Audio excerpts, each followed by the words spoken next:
Gentleman let's start. पहले मैं इसको जरा ऑन कर लूँ।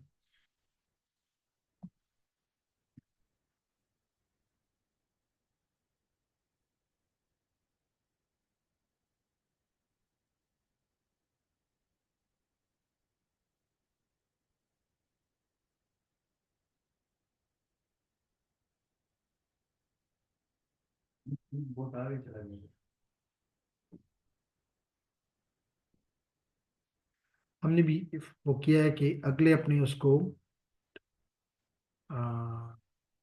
कोर्स में, जो कि जल्दी हम ऑफर कर रहे हैं, that is about the enterprise networking powered by AI. ये तो सर इसी सीसीएनए में जी। सर प्रोजेक्ट नहीं करेंगे। ओह यस, एक मिनट।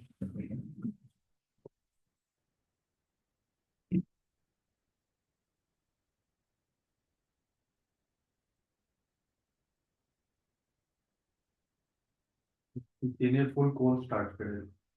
कोई मतलब यूट्यूब में वो रेगुलरिंग आज का वीडियो है, इसका एक्सप्लेनेशन। तो 20 घंटे 10 घंटे में का कोर्स पार्ट 2 का पार्ट आइडियन कैसा है यूट्यूब 20 घंटे होना तो और के दिया है मैं का एक्सप्लेनेशन पर इससे का एक्सप्लेनेशन 20 घंटे की the Leo course we serve in the tree as part of Louis communicating or here is not using the skipping was no skipping कुछ भी नहीं मेरा से 20 मिनट और बताओ कब होता है ना 10 के 2 शो पार्ट फर्स्ट और उसका आखिरी लेयर्स पार्टी टोटल को ही वो ऐसा है मतलब कौन सी इसके एंटरप्राइज नेटवर्किंग होती है मुझे जल्दी कोर्स सोना चाहिए तो आप समझ डिस्ट्रैक्शन ओके जी, लेडीज एंड जेंटलमैन, बिस्मिल्लाह करते हैं। और जो टॉपिक, इस टॉपिक से पहले मैं थोड़ा सा इसको ब्रीफ कर दूं आप लोगों के लिए कि हम पढ़ रहे हैं ट्रांसपोर्ट लेयर। और ट्रांसपोर्ट लेयर पे जो दो इम्पोर्टेंट प्रोटोकॉल्स हैं उनका, एक मिनट जी, मुझे आज क्यों कितने दिन के बाद मैंने पेन भी नहीं लगाया इसके साथ।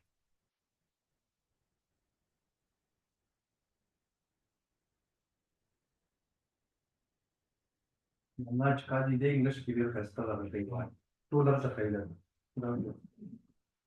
IGRP RIP और SPM का टूल में मां होने पे जन दो कम से हां तो कम से नेटवर्किंग का ज साइबर तरजम और या क्लाउड की क्लाउड हां बिग नोड की वजह तो साइबर तरजम तो कुछ अगर पर नेटवर्क फंडामेंटल्स दे जरूरी वो इजी है यार साइबर सिक्योरिटी हां इजी है साइबर सिक्योरिटी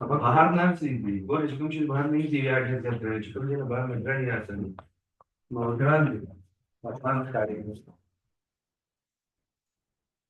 चलिए क्या ऐसे कुछ भी बोल दीजिए क्या इजी? साइबर सिक्योरिटी अच्छा इजी नहीं जो पढ़ता है उसके लिए इजी जो नहीं पढ़ता उसके लिए मुश्किल नहीं, साइबर सिक्योरिटी इजी नहीं। उसकी वजह यह है कि वो एक चीज पे डिपेंड नहीं करती। इस वजह से आपको बहुत सी चीजों का आलिम होना पड़ता है। इसलिए उसको ये कहना कि वो आसान है, तो ये ट्रू नहीं। उसके लिए काफी नॉलेज और मसले की सबसे बड़ी बात यह है कि, बल्कि मैं आपको अभी एक, हमारा दोस्त है यूएस में, और वो सिस्को में काम करता है, काफी सालों से कर रहा है। उससे पहले वो AT&T में था। तो आपको पता है AT&T एक बड़ा नाम है, तो इसका मतलब है कि ये बंदा भी कम नॉलेज वाला नहीं है। तो वो आपको, उसकी मैंने ऐसे गपशप के तौर पे उससे मैंने एक कमेंट लिया, तो वो आप लोगों के सामने अभी शेयर करता हूँ, तो उससे आपको पता चलेगा कि कोई चीज भी जो है ना वो मतलब आसान नहीं होती जो पढ़ते हैं उसके लिए तो मतलब वो आपकी बात दुरुस्त है, कोई भी चीज आसान नहीं होती। लेकिन इंपॉर्टेंट ये होता है कि बाज में लेयर्स कम होती हैं, तो वहां पे आप ऊपर जल्दी पहुंच जाते हैं। बाज केसेस में लेयर्स बहुत ज्यादा होती, यानी कम्प्लेक्सिटी ज्यादा होती है, तो उस पे मास्टर करना थोड़ा सा टाइम लगता है। तो इसमें भी थोड़ा सा टाइम लगता सर इसकी वजह से कंपटीशन भी पहले से ही हाफ हो जाती है है। हाँ, कई लोग भाग जाते हैं ना कि जी ये हमारे बस का काम नहीं है। मतलब चीजें सर उसमें नेटवर्क फंडामेंटल है सिक्योरिटी उसमें ऑपरेटिंग सिस्टम है इंफॉर्मेशन सिक्योरिटी ये सब तो इसके अलावा लिनक्स है। लिनक्स का ऑपरेटिंग सिस्टम में आता है। हाँ फुल सिस्टम में पढ़ाया गया है ना, कल पढ़े बतिया शायद पढ़ाती है। तो इसमें ये लिनक्स कवर करते हैं या नहीं फिर नहीं बाकी? नहीं, वो लिनक्स करने की बजाय ज्यादातर उसका स्ट्रेस जो होता है वो इसके बनने का, ऑपरेटिंग सिस्टम में प्रोसेस कैसे बनते हैं, तो मतलब इंटरनल्स की तरफ ज्यादा वो होता है, ये नहीं होता। ओके जी, तो बिस्मिल्लाह करते हैं। अच्छा, सबसे पहले तो ये मुझे बताएं, लेडीज एंड जेंटलमैन, कि क्या, स्पेशली ऑनलाइन स्टूडेंट से पूछ रहा हूँ कि क्या आप तक मेरी आवाज़ और मेरी ऑडियो वीडियो प्रॉपर पहुंच रही है? क्योंकि मैंने आज डिफरेंट ईयरबड्स यूज़ किए हैं, तो अगर उसकी वजह से कोई मसला है तो मैं उसको रिप्लेस कर सकता हूँ, मेरे पास ओरिजिनल दूसरा भी यानी मौजूद है। लेकिन अगर इट्स फाइन, तो सिर्फ इसकी टेस्टिंग पर्पज के लिए पूछ रहा हूँ कि इज इट, आपको कोई क्लैरिटी है या मसला है? तो yes sir, yes clear. Okay,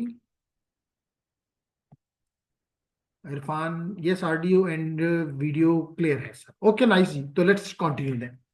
तो हम बात कर रहे थे स्पेशली, तो गौर से सुने, कि हम पढ़ रहे थे ट्रांसपोर्ट लेयर। हसनैन, हम पढ़ रहे हैं ट्रांसपोर्ट लेयर। नहीं आई स्क्रीन? सही,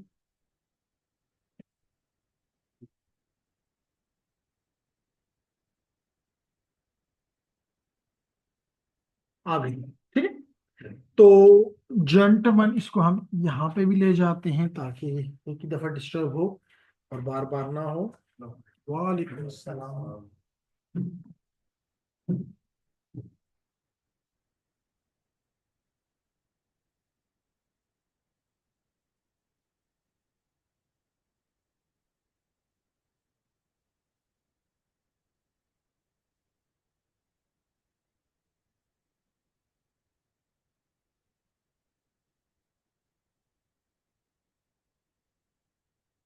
जी, तो जेंटलमैन, हम पढ़ रहे हैं, अगर और भी थोड़ी सी डिटेल की बात करना चाहूं।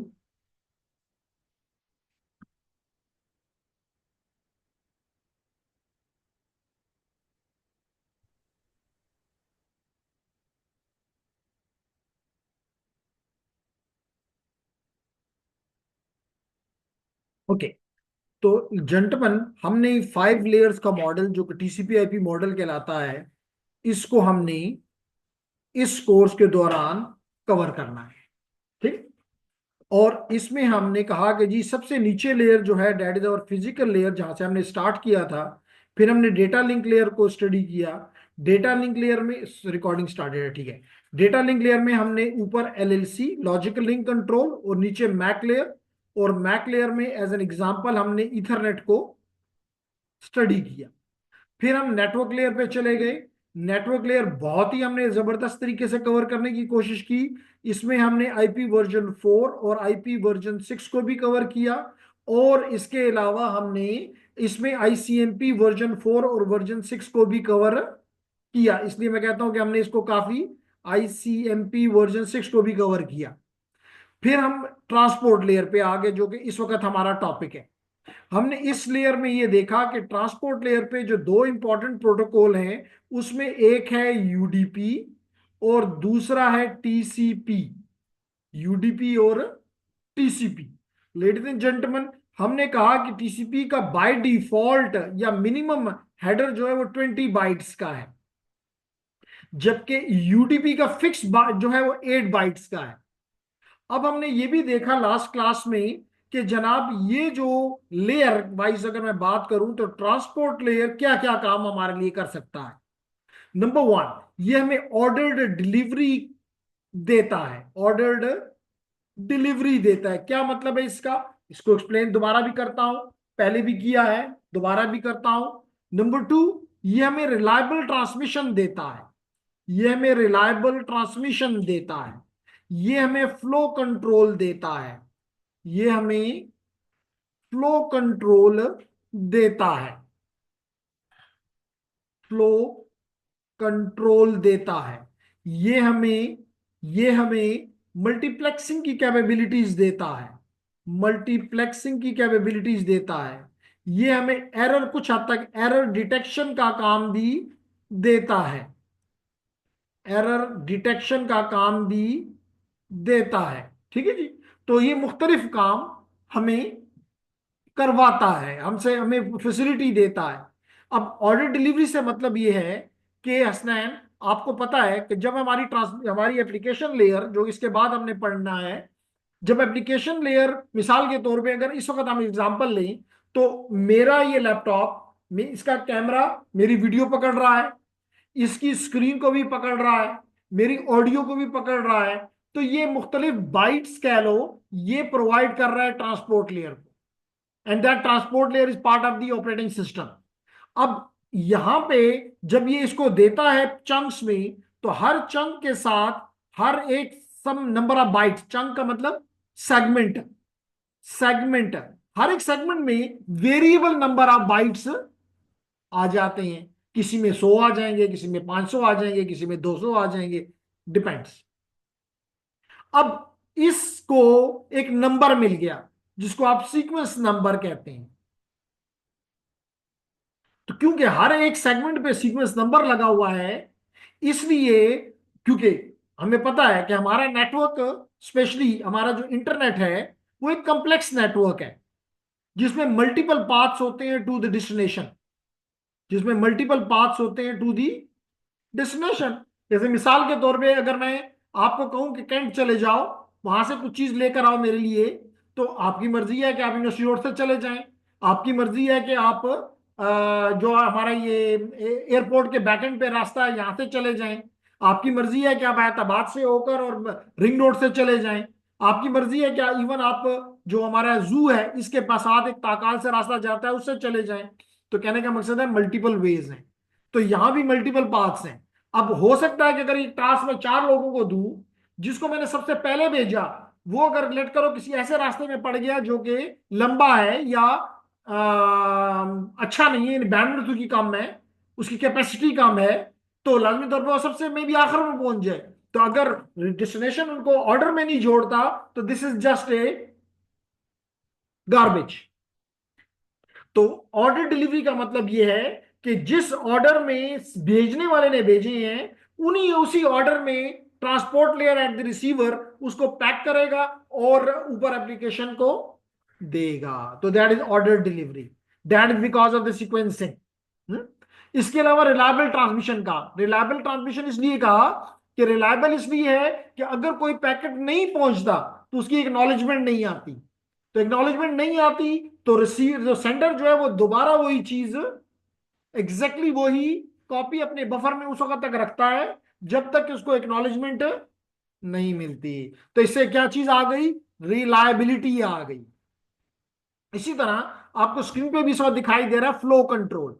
फ्लो कंट्रोल का मतलब ये होता है, जैसे मिसाल के तौर पे अब यहाँ पे मुख्तलिफ स्टूडेंट बैठे हुए हैं, इसमें एज्यूम कर लो कि क्लास 10 के भी हैं, एफएससी के भी हैं, इंजीनियरिंग के भी हैं, मास्टर के भी हैं। अब लाजमी तौर पे जो सबसे कमजोर होगा, यानी मैट्रिक वाला स्टूडेंट होगा, वो कोशिश करेगा कि मुझे स्लो डाउन करे, वो मुझ पर बार बार क्वेश्चन करेगा, नहीं आई समझ, दोबारा एक्सप्लेन कर दें, नहीं ये वाली बात समझ में नहीं आई, मतलब इस तरह वो मेरी स्पीड को क्या करेगा, स्लो करेगा। तो यहां पर भी फ्लो कंट्रोल से मुराद, मैंने लास्ट क्लास में यह बताया था कि जैसे आपके घर में, जैसे आपके घर में मिसाल के तौर पे वाटर टैप है, तो आप पानी उससे कम भी कर सकते हैं और ज्यादा भी। इसका मतलब कि आप इन अदर वर्ड सोर्स को बता रहे होते हैं उस वक्त कि ज्यादा पानी मुझे दो या मेरा पानी कम कर दो। तो इसका मतलब यहां पे भी depending upon the destination, source को वो कह सकती है कि स्लो डाउन हो जाओ। तो that is called flow control. इसी तरह एक बड़ा इंपॉर्टेंट चीज है मल्टीप्लेक्सिंग।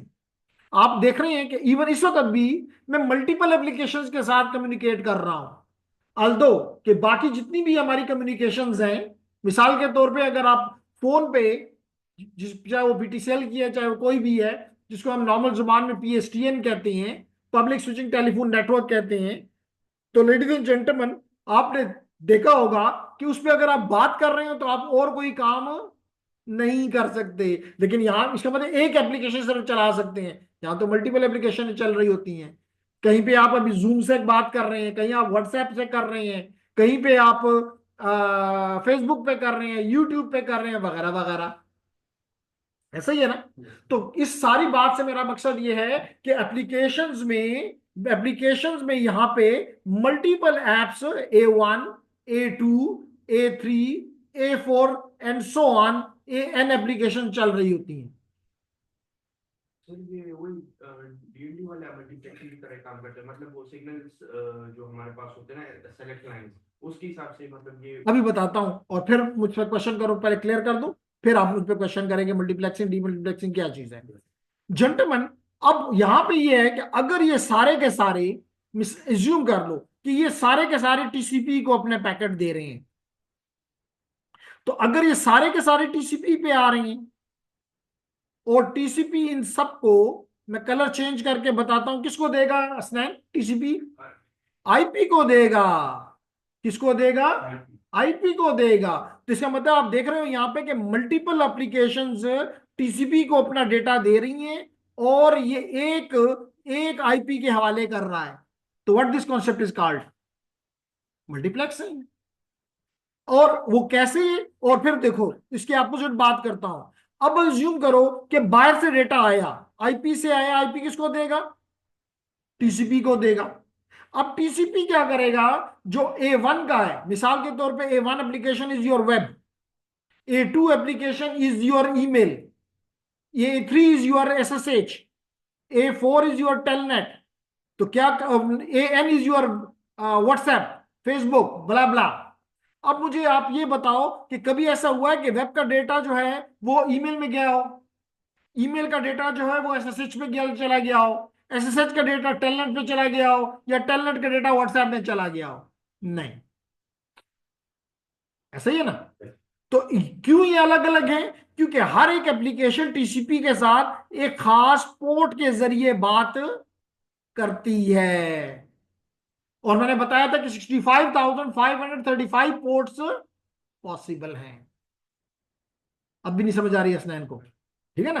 तो स्नैन यू जब डेटा आईपी जो है टीसीपी को देता है तो उस पर पोर्ट नंबर लिखा होता है, उस पोर्ट नंबर को देख के वो A1 को या A2 को या A3 को उसका डेटा हवाले कर देता है, यूं डी मल्टीप्लेक्स कर देता है उसको। इसको हम कहते हैं मल्टीप्लेक्सिंग, डी मल्टीप्लेक्सिंग। यहां पे अब समझ आ गई? Good. Is it possible to मतलब दोनों यूज कर सकते हैं? क्या कर सकते हैं? एट सेम टाइम दोनों यूज हो सकते हैं? क्या दोनों? टीसीपी और यूडीपी दोनों दोनों इस्तेमाल होते हैं साइमल्टेनियसली। लेकिन कुछ एप्लीकेशंस जो होती है, मिसाल के तौर पे A1, A2, A3 जो है ये तो इस्तेमाल करते हैं टीसीपी, लेकिन मिसाल के तौर पे जो ये हमारा A4 है और AN है ये इस्तेमाल करते हैं यूडीपी।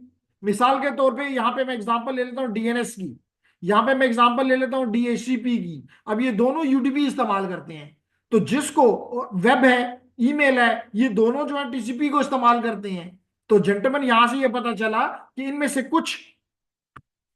कुछ टीसीपी को यूज करते हैं और कुछ यूडीपी को इस्तेमाल करते हैं। महल बटन बंद होगा।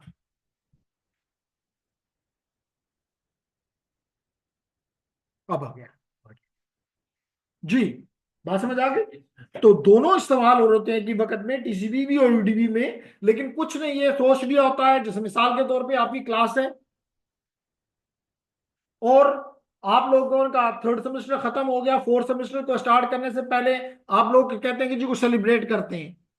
अब जेंटम जो हमारी फीमेल स्टूडेंट्स हैं वो कहती हैं जी हम तो मदीना मार्केट में जाके वो करेंगे, और आप लोग कहते हैं जी हम तो मिसाल के तौर पे पिशावर यूनिवर्सिटी की जो कैफेटेरिया, क्या नाम है उसका, चले कॉफी शॉप कह लें, या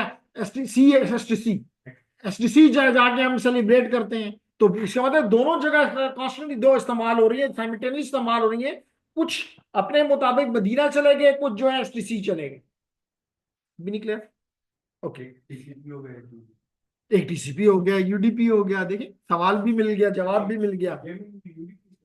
डिपेंड करता है वो, ये नहीं है कि ये जो एप्लीकेशन डेवलपर है उसने डिसाइड करना है कि मेरी एप्लीकेशन किसको इस्तेमाल करेगी। तो आप अगर आप इससे आगे चले जाएं तो मैं इस येलो पेन से आपके लिए लिखना चाहूंगा येलो ग्रीन पेन से चले जाने, ग्रीन नहीं येलो से ही लिखता हूं, ये येलो पेन ले लिया मैंने। अब ऑर्डर डिलीवरी है, टीसीपी देता है, यूडीपी नहीं देता। रिलायबिलिटी यूडीपी नहीं देता। फ्लो कंट्रोल यूडीपी नहीं देता। एरर डिटेक्शन यूडीपी नहीं देता। सिर्फ वो क्या देता है, मल्टीप्लेक्सिंग देता है और multiple application running at same time, जो कि दोनों का फीचर है। अब आपके सामने दोनों के फीचर मौजूद है, आपकी एप्लीकेशन को कौन सा फीचर चाहिए? बात समझ आ गई ना? अब मिसाल के तौर पे अगेन आप कहते हैं कि जी हम अपना जो एनुअल आप लोग वेलकम पार्टी या कुछ देते हैं, कोई कहता है कि जनाब हम यहाँ पे यूनिवर्सिटी के इस हॉल में ही कर लेते हैं। अब यहाँ पे भी वो कोई कई फैसिलिटीज हैं लेकिन कहीं नहीं होंगी। मिसाल के तौर पे माइट भी आप यहाँ पे जो कवाली नाइट और वो करते हैं शायद वो आपको अलाउड ना हो सके, ऐसा ही है ना। लेकिन अगर वही काम आप बाहर कर रहे होते हैं तो यू डू इट, रात के 2 बजे तक लगे रहते हो। तो यहाँ पे भी दोनों प्रोटोकॉल्स हैं। आपने ये देखना होगा कि मेरी रिक्वायरमेंट क्या है, and based upon the requirement you will use it. लेकिन ये पॉसिबल नहीं है कि कभी कहो जी खैर बाहर भी कर लेते हैं और इधर भी कर लेते हैं, नहीं।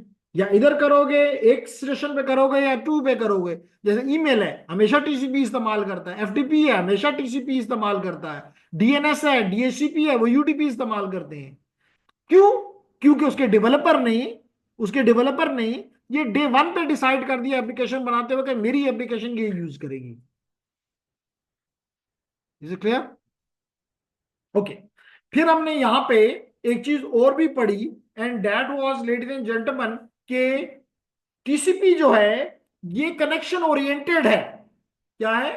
कनेक्शन ओरिएंटेड है, जबकि अगेन यूडीपी कनेक्शन लेस है। Yes, sir. ये भी एक बड़ा इंपॉर्टेंट फीचर है, connection oriented versus connection less.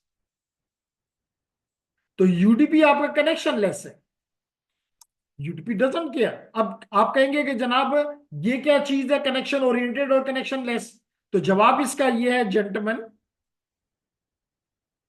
जवाब इसका ये है कि जी, जवाब इसका ये है कनेक्शन ओरिएंटेड का मतलब है कि आप किसी को डेटा भेजने से पहले उससे कनेक्शन बनाते हो, लॉजिकल कनेक्शन बनाते हो।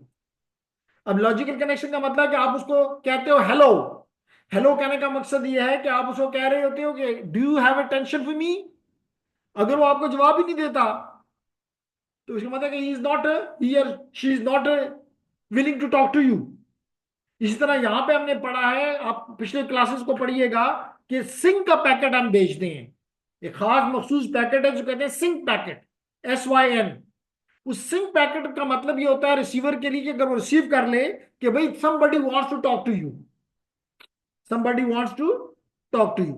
अब अगर आप उसको एक्नॉलेज कर देते हो, इसका मतलब है कि आपने उसको सुन लिया है और आप उससे उसको जवाब देना चाहते हो, आप उससे कम्युनिकेट करना चाहते हो।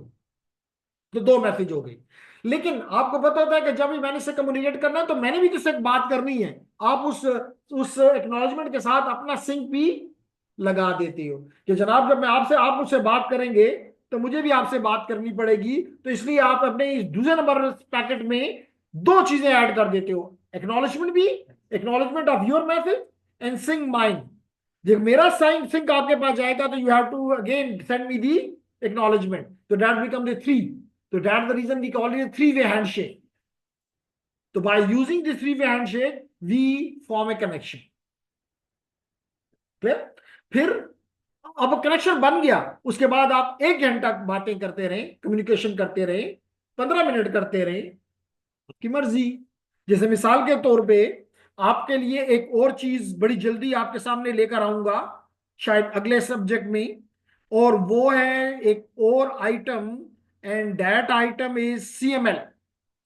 तो अब ये CML को, ये देखें जी, ये आपको अगले कोर्स में करवा दूंगा ताकि आप लोग सीख जाओ।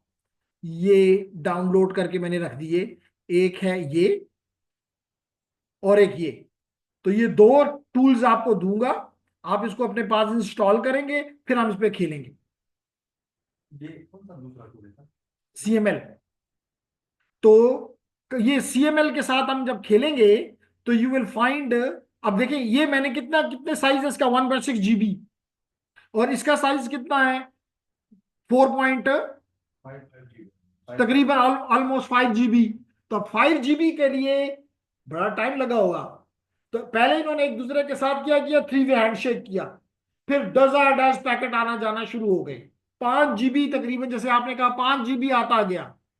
5 GB जब कंप्लीट होगा तो फिर इनमें से के ने उस डिवाइस ने कहा मेरे पास खत्म हो गया है, उसने शायद इसको फिर भेजा होगा कि बस अब मेरे पास और नहीं है, जो तुमने मांगा था मैंने तुम्हें सब कुछ दे दिया, इसने उसको एक्नॉलेज कर दिया होगा। तो ये आईसीएमपी का पार्ट है ये सेम, और नो, TCP का पार्ट है।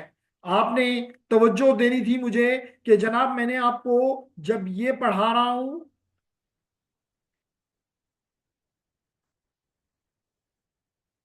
ये तो मैंने ICMP और ये ICMP मैंने किस लेयर पे बताया, नहीं ये, तो इसका मतलब है कि फिर तो ये सवाल बनता ही नहीं।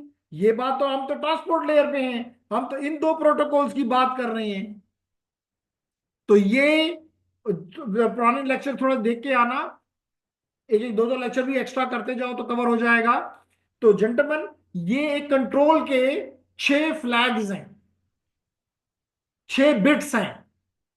तो जब हमने TCP का पूरा कंप्लीट हेडर पढ़ा, उसमें मैंने ये एक्सप्लेन किया।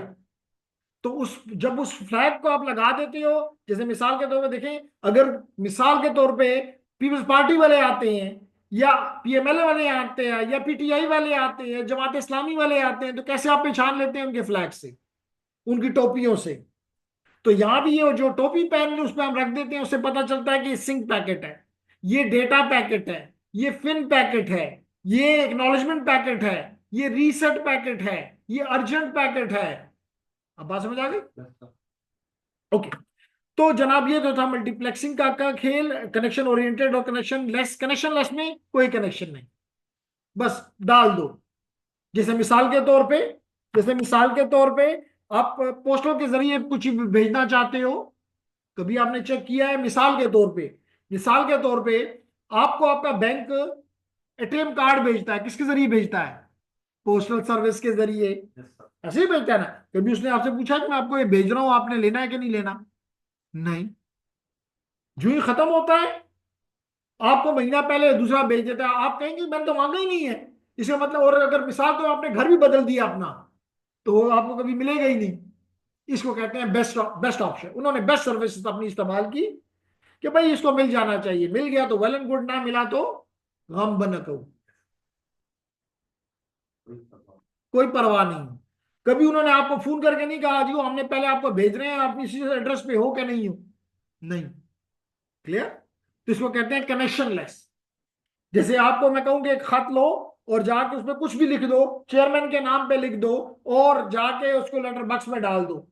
आपको कभी नहीं आपको पता कि चेयरमैन ने उसको रिसीव करने के लिए राजी भी है कि नहीं है। क्या वो चेयरमैन अभी वही है कि मिसाल तो आप नासिर साहब के नाम पे डाल दो, नासिर साहब तो चेयरमैन है ही नहीं, ऐसे ही है ना। क्लियर हो गया? तो इसको कहते हैं कनेक्शन लेस। ठीक है, गुड। तो जेंटलमैन, अब मैं आता हूं अपने असल टॉपिक पे वापस, और उसमें हम जो चीज पढ़ रहे हैं वो है रिलायबिलिटी। अब रिलायबिलिटी हमें दो चीजों से मिलती है। एक ये कहता है गारंटीड डिलीवरी, एक कह रहा है गारंटीड डिलीवरी, और एक कहता है ऑर्डर्ड डिलीवरी। गारंटीड का क्या मतलब है और ऑर्डर्ड का क्या मतलब है, that we must understand. Gentleman, अगर हम गारंटीड की बात करते हैं तो गारंटीड का मतलब, जैसे मैंने आपको बताया कि आपकी ये एप्लीकेशन लेयर है, इस एप्लीकेशन लेयर ने, मिसाल के तौर पे अगर हमें हमारी क्लास को अगर आप देखें तो तकरीबन 2 घंटे से जायद मैं पैकेट्स बना रहा हूं, और किसको दे रहा हूं, TCP को दे रहा हूं या UDP को दे रहा हूं, ऐसे ही है ना। ट्रांसपोर्ट लेयर को जनरली क्या दूंगा, दे रहा हूं। अब होता क्या है, जब यहां पे ये, अभी मैंने इसको लेट करो, इस सेकंड्स में लेट करो, 10 सेकंड में इसको मैंने 100 बाइट्स दिए, अगले 1 सेकंड में मैंने इसको और 500 बाइट्स दे दिए। उसमें मूवमेंट ज्यादा थी उस वक्त, कुछ ऐसी चीजें मैंने की जिससे ज्यादा मूवमेंट क्रिएट हुई, ज्यादा पैकेट, ज्यादा बाइट्स क्रिएट हो गए। फिर मैंने आराम से खामोश रहा तो 50 बाइट्स ऐड हुए। तो आप देख रहे हैं कि नंबर 1 पे ये पैकेट जनरेट हुआ, नंबर 2 पे ये हुआ, नंबर 3 पे ये हुआ। लाजमी तौर पे इसको वो दोबारा इकट्ठा करना होगा। तो जैसे मैंने अभी आपको बताया कि अगर ये पैकेट जो मुझे ये 5 GB की फाइल मैंने इकट्ठी आपके लिए उतारी है, 5 GB की, तो इस 5 GB की फाइल में अगर इसका ऑर्डर आगे 5 GB में मिलियंस ऑफ पैकेट्स हैं, ऐसा ही है ना, 5 गीग है ना, तो इसमें मिलियंस ऑफ पैकेट्स हैं। तो मिलियंस ऑफ पैकेट्स उसी ऑर्डर में इकट्ठे करना जरूरी है। अगर एक पैकेट भी अपनी जगह से उठ के दूसरी जगह पे आ गया तब साइज तो वही रहेगा, साइज में तो फर्क नहीं पड़ेगा। लेकिन ऑर्डर चेंज होने से, जैसे मैंने आपको बताया हुआ है कि हर प्रोटोकॉल का अपना सिंटैक्स होता है, और मैंने बताया हुआ है कि सिंटैक्स का मतलब ऑर्डर होता है। तो अगर आप इंग्लिश का एक सेंटेंस ले लें, आई ईट एप्पल, और फिर उसको उल्ट कुछ चेंज करके कह दें एप्पल ईट आई, तो बड़ी अजीब बात, समझ से बाहर। I go to Lahore, Lahore go to I, इसका मतलब लाहौर में ही शायद आ रहा है। तो देखिए ऑर्डर चेंज करने से सारा कुछ गड़बड़ हो जाता है। तो यहां पर भी ऑर्डर चेंज करने से सब कुछ गड़बड़ हो जाता है। इसलिए ये जरूरी है, ऑनलाइन स्टूडेंट्स, ये जरूरी है कि चीजें उसी ऑर्डर में पहुंचे। दो नहीं कि दो इसका इसका रेलेवेंट तो नहीं बन रहा इस वक्त, लेकिन कि मीट मीट में रिकॉर्डिंग की इजाजत नहीं है। Yes. तो आपका फिर लेक्चर रिकॉर्ड नहीं होता, इसलिए हम मीट को नहीं यूज करते। ओके, तो लेडीज एंड जेंटलमैन,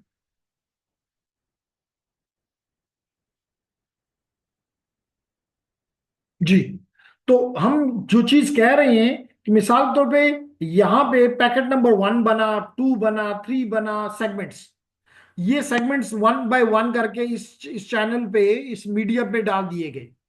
अब क्या हो रहा है कि जब पैकेट यहां पे आया तो आपको नजर आ रहा है कि एक रास्ता ये भी बन रहा है कि इसके जरिए यहां पहुंचा दिया जाए, दूसरा रास्ता ये भी बनता है कि इसके जरिए पहुंचा दिया जाए, एक तीसरा रास्ता भी बनता है कि यहां से यहां और फिर इधर चला जाए।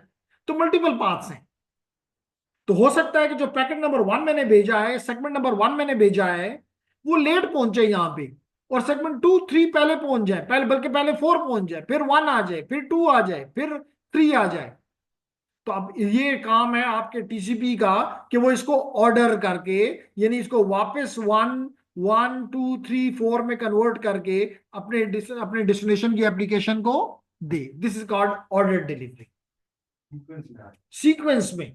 और ये कैसे पॉसिबल है? हमने पढ़ा है कि टीसीपी में पे हमारे पास एक अदद सीक्वेंस नंबर होता है।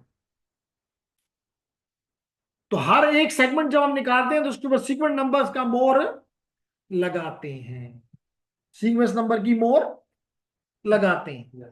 ठीक है, क्लियर है?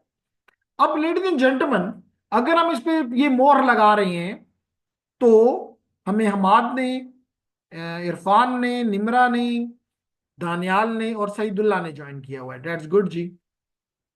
अब एक और चीज भी है इसके बाद, वो है एक्नॉलेजमेंट नंबर। क्या है? Acknowledgement number. अब इस एक्नॉलेजमेंट नंबर से गारंटीड डिलीवरी इंश्योर होगी। कैसे? कि जो भी आप सीक्वेंस नंबर भेजेंगे, लेट करें कि उसका सीक्वेंस नंबर 100 है, तो ये फर्ज बनता है डेस्टिनेशन का कि अगर उसको ये 100 बाइट्स मिल गए तो वो आपको एक्नॉलेजमेंट भेजे और उसमें सीक्वेंस नंबर लगा दे 101 101। अब इस 101 का क्या मतलब है? इसके दो मतलब है। एक तो इसका मतलब यह है कि मुझे 100 बाइट्स मिल गए हैं, इसका मतलब है कि बी श्योर, अब मुझे तुम्हारे अपने पास इसको अपने बफर में रखने की आपको जरूरत नहीं है, जो तो आप मुझे भेज रहे थे मुझे रिसीव हो गए। पहली बात। नंबर 2 ये बात है, that is for the sender, कि अब तुम स्टार्ट हो जो 101 से। इसका मतलब क्या, नेक्स्ट उसने भेजे तो 101 से लेके मिसाल के तौर पे उसने 500 बाइट्स तक, यानी अगले 400 बाइट भेज दिए। इसका मतलब है कि ये अब रिसीवर का काम है कि फिर एक्नॉलेजमेंट करे और 501 भेज दे। लेकिन अगर मिसाल के तौर पे यू हुआ कि इसने भेजे तो 101 से लेके 500 तक थे, ठीक है, लेकिन इसको 400 वाले तक मिल गए, 400 से 500 वाला जो सेगमेंट था वो ड्रॉप हो गया रास्ते में कहीं, तो क्या होगा, ये इसको एक्नॉलेजमेंट में भेजेगा 401, अब 501 नहीं भेजेगा क्योंकि उसको तो मिला नहीं है वो 100, और उसको पता भी नहीं है कि उसने भेजे भी है कि नहीं भेजे, या तो उसने भेजे नहीं या रास्ते में कहीं गिर गए। तो इससे रिसीवर को, सेंडर को पता चल गया कि जो मैंने आखिरी 100 बाइट भेजे थे वो नहीं पहुंचे, वो उसको दोबारा भेजेगा, रीट्रांसमिशन करेगा। इससे क्या चीज हासिल हो जाएगी, this one guaranteed delivery, and this guaranteed delivery and the order delivery, जैसे कि अफरीदी ने कहा, दैट बोथ मेक्स रिलायबिलिटी। क्यों अवेश, समझ आ गए? तो ये हम कह रहे हैं कि TCP can also help maintain the flow of packet so that devices do not become overloaded. This is basically flow control, this is basically flow control. जैसे मैंने अभी कहा कि मिसाल के तौर पे आप कुछ बार उसमें एक कप में पानी ले रहे हैं, तो आप टैप को थोड़ा खोलते हैं ताकि आपकी प्याली एकदम ओवरफ्लो ना कर जाए, उसमें पानी ना गिर जाए मिसाल के तौर पे। या शादियों में आपने देखा होगा कि आजकल चाय के बड़े पॉट्स में उन्होंने रखा होता है, तो आप उसमें वहां से थोड़ा सा उस टैप को ओपन करके, क्योंकि वो पानी नहीं है कि एकदम करके आप यूं खोलेंगे और आधी चाय नीचे गिराएंगे और आधी कप में आ जाएगी, नहीं, इट विल नॉट, अगले को पता लगेगा कि जी ये बंदा तो ठीक नहीं है। ऐसा ही है ना? तो वो इसका मतलब कि उसको टैप क्यों लगाई, because it is controlling the flow of tea from the big pot to the cup, ठीक है। तो अब वहां तो आपने लिक्विड को कंट्रोल किया, यहां किसको कंट्रोल करोगे, सेगमेंट्स को, कि जी मुझे सेगमेंट्स आहिस्ता भेजो, बस और नहीं अभी सबर कर जाओ, आप उसको डिले दो। तो इस ऑल इस कॉल्ड, बाजू का तो आप अपने हाथ में साबुन लगा रहे होते हैं तो आप अच्छे बच्चे हैं तो आप पानी को बंद कर देते हैं, क्योंकि आपको पता है कि पानी का इसराफ भी गुनाह है, लेकिन फिर पानी चाहिए होता है। इसलिए आजकल के दौर में अगर आपने गौर किया हो तो पहले पानी के लिए आप उसको सर्कुलर मूव करते थे, आज का सिर्फ अप एंड डाउन से हो जाता है, क्योंकि जल्दी से ऑन भी हो जाता है जल्दी से, तो पानी ये जाया नहीं होता, ठीक है ना जी। सेंसर वाले भी हैं कि हाथ नीचे करो तो पानी आ गया, हाथ हटाया तो पानी खत्म हो गया, ठीक है, तो बिल्कुल ठीक। तो दिस द फ्लो कंट्रोल, ठीक है। अब क्या कहता है ladies and gentleman, there may be time when TCP segment do not arrive at their destination और अराइव आउट ऑफ ऑर्डर, या तो पहुंचा ही नहीं, डज नॉट अराइव। तो डज नॉट अराइव का मतलब है कि उसको नहीं मिले, नहीं मिले तो वो रीट्रांसमिट करेगा, कौन, सेंडर, ये नहीं कहना इंटरमीडिएट डिवाइस, इंटरमीडिएट डिवाइस का ये काम नहीं है, ठीक है ना। तो सेंडर उसको रीट्रांसमिट करके इंश्योर करेगा कि जो डू नॉट अराइव का टर्म है ये खत्म हो जाए। हम्म? फिर क्या है, और अराइव आउट ऑफ ऑर्डर, यानी ऑर्डर डिलीवरी खतरे में है, यानी इस हालत में मिले हैं, तो अब आपके टीसीपी का ये काम है कि इस अनऑर्डर्ड को इस ऑर्डर्ड में कन्वर्ट कर लेगा, समझ आ गई ना? तो फिर क्या कहता है, all the data must be received and all the data must be received, reliability, देखिए बहुत बड़ी बात कर रहा है, all the data must, must का लफ्ज इस्तेमाल हो रहा है, शुड नहीं इस्तेमाल हो रहा, मे नहीं इस्तेमाल हो रहा, मे बी रिसीव्ड नहीं, मस्ट है। तो इसी को कहते हैं, इस मस्ट को कहते हैं रिलायबिलिटी। तो ये कहता है all the data must be received and the data in these segment must be reassembled in the original order, ठीक है ना, the original order was this, और आपकी एप्लीकेशन को भी इसी ऑर्डर में मिल रहा है, यही मैंने बताया ना। देखिए आपके सेंडर ने, जहां पे मैंने डबल टिक लगाया है और अब मैं डबल टिक लगा रहा हूं दूसरे एंड, रिसीवर एंड के ऊपर, तो दोनों में एक ही ऑर्डर में चीजें मिल रही हैं, order delivery, when this reliability, guaranteed delivery and order delivery combined, it is called reliability. Alto के फॉल्ट टॉलरेंस भी इसमें आता है, लेकिन वो टीसीपी के साथ का तलक नहीं है, इसलिए हम उसको नहीं पढ़ रहे, ठीक है, ये CIA ट्रेड दिख रहा है ओके। क्वेश्चन ये है कि जनाब क्या इसके अंदर CIA ट्रेड भी आ जाता है? तो आंसर है कि नहीं, इसमें CIA ट्रेड का कोई काम नहीं है। क्यों नहीं है? वजह यह है कि ये CIA ट्रेड ट्रांसपोर्ट लेयर पे इंप्लीमेंट नहीं हो रहा, नंबर वन। नंबर टू, आप लोगों ने ऑलरेडी TCP का भी और UDP का भी हेडर पढ़ लिया है, उसमें कोई ऐसी टर्म नहीं थी जो कि कॉन्फिडेंशियलिटी दे, जो कि इंटीग्रिटी दे, जो कि अवेलेबिलिटी इंश्योर करे। नहीं, इसका मतलब है कि ये टर्म सिक्योरिटी जो है वो TCP का काम नहीं है। क्यों नहीं है? क्योंकि जब मैंने आपको बताया कि जब ये नेटवर्क बन रहे थे इनिशियली, जब इनको प्लान किया जा रहा था, उस वक्त जो सबसे बड़ा नेटवर्क था, जो आज भी बड़ा नेटवर्क है, that was your telephone network. Telephone network में सिक्योरिटी नहीं थी, तो इसलिए यहां पे भी सिक्योरिटी को इनिशियली नहीं रखा गया, डिजाइन किया गया, इंप्लीमेंट किया गया, और बाद में हर लेयर पे इंप्लीमेंट किया गया। एप्लीकेशन लेयर पे भी इंप्लीमेंटेशन इसकी है, ट्रांसपोर्ट लेयर पे भी है, IP लेयर पे भी है, डेटा लिंक लेयर पे भी है। तो तमाम लेयर्स पे अब इसकी सिक्योरिटी इतना बड़ा टॉपिक बन गया है। जैसे मिसाल के तौर पे SSL, that is implemented at the transport layer, which is security feature. IPsec IP layer पे है, WPA, WPA2, WPA3, WEP data link layer पे है। तो अब ये हर लेयर का टॉपिक बन चुका है। यस लेकिन जेनेरिकली TCP का ये काम नहीं। अब क्लियर हो गया? फिर क्या कहते हैं जी, सीक्वेंस नंबर्स आर असाइंड, जैसे मैंने अभी देखे, ये मैं देखें साइड पे, यहां पे मैंने लिखा है कि sequence numbers are assigned to each segment. तो ये कह रहा है sequence numbers are assigned in the header of each packet to achieve these goals.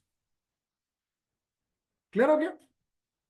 Okay, then is the ladies and gentleman, हम रिलायबिलिटी को देख रहे हैं कि अगर आपका डेटा लॉस हो जाता है, अगर आपका डेटा लॉस हो जाता है, तो आप देख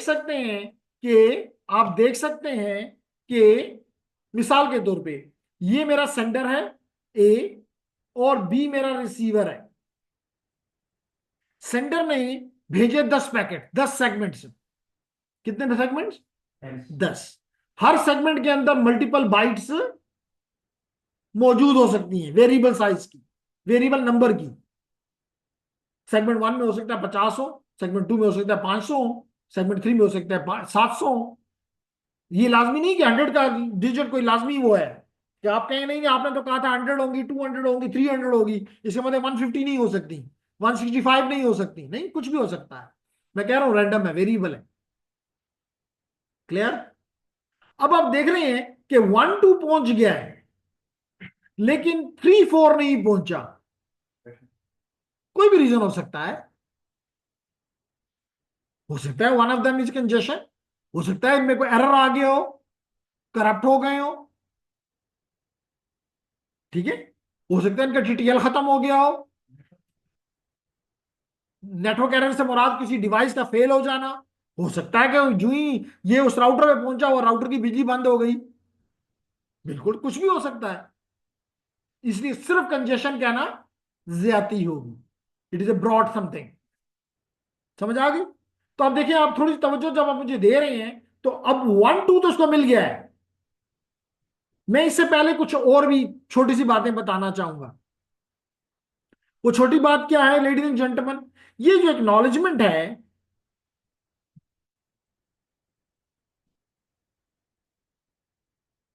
निम्रा, ये 3 किस्म की पॉसिबल है।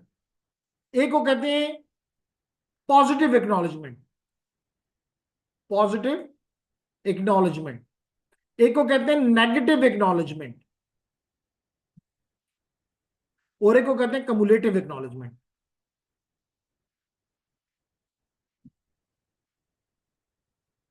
ठीक है, पॉजिटिव, नेगेटिव एंड। अब इसका क्या मतलब है? इसका मतलब यह है, मिसाल के तौर पे आज मैं आपको 5 टॉपिक पढ़ाता हूं, आप मुझे कहते हैं मुझे टॉपिक नंबर 1 भी समझ आ गया है, 2 भी आ गया है, 4 भी आ गया है, 5 भी आ गया है। 5 टॉपिक मैंने आपको पढ़ाए, आप कह रहे हैं कि 1, 2, 4 और 5 आपको समझ आ गए हैं। इसका मतलब है कि आप मुझे पॉजिटिव एक्नॉलेजमेंट दे रहे हैं, आप मुझे जो पहुंच गए हैं आपके देन में, आप उसकी एक्नॉलेजमेंट मुझे दे रहे हैं। ऐसा ही है ना, इसको कहते हैं पॉजिटिव एक्नॉलेजमेंट। लेकिन अगर आप मुझे ये एक्नॉलेजमेंट दें कि 5 मैंने आपको भेजे, 5 टॉपिक पढ़ाए, और आप कहते हैं पैकेट नंबर 3 यानी टॉपिक नंबर 3 मुझे समझ नहीं आया, इसका मतलब आप मुझे नेगेटिव एक्नॉलेजमेंट दे रहे हैं, आप मुझे नेगेटिव एक्नॉलेजमेंट दे रहे हैं। इसी तरह अगर अब मैं थोड़ा सा अपने टर्म को चेंज कर रहा हूं, मैं कहता हूं मैंने आपको 5 टॉपिक पढ़ाए, आपको 1, 2, 3 तो समझ आ गए, 4, 5 समझ नहीं आए। अब आप क्या कर रहे हैं, आप मुझे ये नहीं कह रहे कि मुझे, इसके तो 2 तरीके हो सकते हैं, अगर पॉजिटिव देना चाहें तो आप कहेंगे 1 भी समझ आ गया, 2 भी आ गया, 3 भी आ गया, तो मैं समझ जाऊंगा कि आपको 4 और 5 नहीं हुए। या अगर नेगेटिव होता तो आप मुझे कहते हैं 4 और 5 समझ नहीं आई, जिससे ये कंफर्म हो जाता कि 1, 2, 3 समझ आ चुकी हुई है। तीसरा आवेश क्या हो सकता है, तीसरा क्या हो सकता है, तीसरा ये है जिसको कम्युलेटिव एक्नॉलेजमेंट कहते हैं। इसका मतलब ये है कि आप मुझे कहें कि जनाब मैंने आपको 5 पैकेट भेजे, 5 टॉपिक समझाए, आप मुझे कहेंगे जी 3 तक समझ आ गई है, 3 तक, ये नहीं कह रहे हो 1, 2, 3 नहीं कह रहे हो आप कह रहे हो 3 तक, इसमें मतलब कम्युलेटिव एक्नॉलेजमेंट मुझे दे रहे हो। इसका मतलब है कि इससे अगले वालों की समझ नहीं आई। दोबारा सुने, पॉजिटिव का मतलब ये है, कोई कौन है ऑनलाइन जिसको मेरी बात समझ नहीं आ रही, हामिद इकबाल, हामिद अली खान, इरफान, कैप्टन दानियाल, निमरा, सईदुल्ला, किसको मेरी बातें समझ नहीं आ रही, still you have a time कि आप अपना क्वेश्चन करें और क्लैरिटी की तरफ चले जाएं।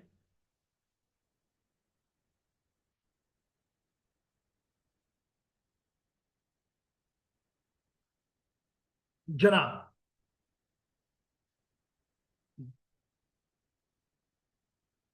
तो क्या मैं समझ जाऊं कि सबके भी हाथ पे कैप्टन साहब ने जिम्मेदारी संभाल ली कि जनाब ओके सब ठीक है, ओके ठीक है जी, तो आगे चलते हैं फिर, हम बात को भी क्लियर है तो अच्छी बात है जी। अब पॉजिटिव का क्या मतलब है, मैंने कहा कि आपको मैंने 5 टॉपिक कराए, आपको पहले 3 समझ आ गए, चौथा और पांचवा अभी भी समझ नहीं आई, तो आप मुझे कहेंगे नंबर 1 समझ आ गई, नंबर 2 समझ आ गई, नंबर 3 समझ आ गई। इसका मतलब है कि मैं समझ जाऊं कि 4 और 5 समझ नहीं आई, इसको कहते हैं पॉजिटिव एक्नॉलेजमेंट। अच्छी अच्छी बातें जो जो है, ताकि पता चले कि आपने ये चीज सीख ली है, पॉजिटिव है। फिर नेगेटिव एक्नॉलेजमेंट का मतलब है कि आप मुझे पॉजिटिव का ना बताएं, आप मुझे कहें सर ये 4 और 5 समझ नहीं आया, नई वाली बातें बताएं, तो नेगेटिव एक्नॉलेजमेंट। Yes. और तीसरा कमुलेटिव में क्या है, आप मुझे आप इंडिविजुअल का ना बताएं, कमुलेटिव का बताएं, तो आप मुझे बता रहे हैं कि 3 तक समझ आ गई है, इसका मतलब है कि 4 और 5 समझ नहीं आई। तो यहां पर भी अगर आपने गौर किया हो तो 1 और 2 जब इसके बाद पहुंचा तो इसने एक्नॉलेजमेंट 3 की। मैं इसको जरा बड़ा करता हूं ताकि आपको नजर आए, ये जी अब आपको नजर आ रहा होगा बेहतर तरीके से। तो देखो ये 1 और उसने तो भेजे 10 पैकेट, 10 सेगमेंट भेजे, नजर आ रहा है 1, 2 अप टू 10, नजर आ रहा है ना। अब अगर आप यहां पे देखें तो ए ने तो 10 भेज दिए, बी इसको एक्नॉलेज कर रहा है 3 को, क्या मतलब है, ये कम्युलेटिव एक्नॉलेजमेंट है। ये पहले से बता दूं ये कौन सी एक्नॉलेजमेंट है, कम्युलेटिव एक्नॉलेजमेंट है। क्या मतलब है कम्युलेटिव एक्नॉलेजमेंट का, कि इस 2 की एक्नॉलेजमेंट कर रहा है जो मुझे मिल गए हैं, और 2 इसको अगले भी मिले हुए हैं, लेकिन बीच में 3, 4 मिसिंग हो गया है। 3 और 4 की एक्नॉलेजमेंट नहीं भेज सकता क्योंकि वो मिले ही नहीं है, रास्ते में गिर गए हैं। क्यों हंसना है? तो इस वजह से इसने एक्नॉलेजमेंट नंबर 3 की भेज दी। 3 का मतलब मैंने आपको भी बताया कि इसका मतलब कि 2 मिल गए हैं, 3 से फिर स्टार्ट करो। तो देखो उसने फिर 3 से स्टार्ट हो गया, उसने वही 3 दोबारा भेजा, 4 भी भेजा, 5 भी भेजा, 6 भी भेजा, 7 और अप टू 10 उसने भेज दिए। अब ये सारे के सारे पहुंच गए हैं, ये सारे के सारे पहुंच गए हैं, तो उसने एक्नॉलेजमेंट नंबर 11 भेज दी है। इसका मतलब कि जो शो करता है, क्योंकि ये कौन सी एक्नॉलेजमेंट है? कम्युलेटिव एक्नॉलेजमेंट है। कौन सी एक्नॉलेजमेंट है? कम्युलेटिव। ठीक है, लेकिन ये तो पहले भी पहुंचे हुए थे, ये तो पहले भी पहुंचे हुए थे 1 टू 4 टू 10, 5 टू 10। तो ये 5 टू 10 इसके लिए क्या बन जाएंगे? कैसे पता चलेगा? सीक्वेंस नंबर से। पहले भी सीक्वेंस नंबर 5 पहुंचा है, अब भी सीक्वेंस नंबर 5 पहुंच गया है। पहले भी सीक्वेंस नंबर 6 पहुंचा हुआ था, अब भी सीक्वेंस नंबर 6 पहुंचा हुआ है। डुप्लीकेट सेगमेंट्स में। जी यही बता रहा हूं कि क्यों उसको डुप्लीकेट कहा जा रहा है, कि 3 4 तो उसको नहीं मिला था, तो 3 4 इसने दोबारा रिसीव कर लिया। लेकिन 5 5 6 7 8 9 10 तो उसको मिले हुए थे, और इसने दोबारा भेजे हैं। जब दोबारा पहुंचे हैं तो ये उसके लिए डुप्लीकेट हो जाएंगे, 5 6 7 8 9 10। तो ये इस डुप्लीकेट्स को ये इग्नोर कर देगा, दोबारा अपने डेटा में, अपनी हार्ड डिस्क में नहीं डालेगा, क्योंकि ये तो उधर से 4 GB की फाइल पहुंची, हमें 6 GB की बन के मिलेगी, नहीं, गार्बेज हो जाएगा। कैसे पता चला कि ये डुप्लीकेट है? सीक्वेंस नंबर लगा हुआ था, 5 6 7 8 9 10। लाइबिलिटी इसलिए था। ये रिलायबिलिटी है कि डुप्लीकेट भी नहीं होगा, डेटा लॉस हुआ है तो रिट्रांसमिशन से पूरा किया जाएगा, और जो दोबारा भेजे गए हैं और वो पहले से पहुंच चुके हैं वो डुप्लीकेट सेगमेंट्स कहलाएंगे, और उनको रिसीव एप्लीकेशन को नहीं दिया जाएगा। जैसे अगर मैं पुरानी स्लाइड पे दोबारा चला जाऊं और कहूं कि जनाब भेजने वाले ने 1 2 3 4 भेजे, ज्यूम कर लो कि यहां पे पहुंचे, रिट्रांसमिशन की वजह से यहां पे 2 दफा 4 पहुंच गया, तो ये 2 दफा इसको नहीं लेगा, एक डुप्लीकेट कहलाएगा, और उसको ये खत्म कर देगा, गिरा देगा, नहीं अपने पास स्टोर करेगा, प्रोसेस करेगा। लेकिन ओवरऑल एप्लीकेशन को वही 4 पैकेट देगा जो सेंडर ने भेजी। क्लियर?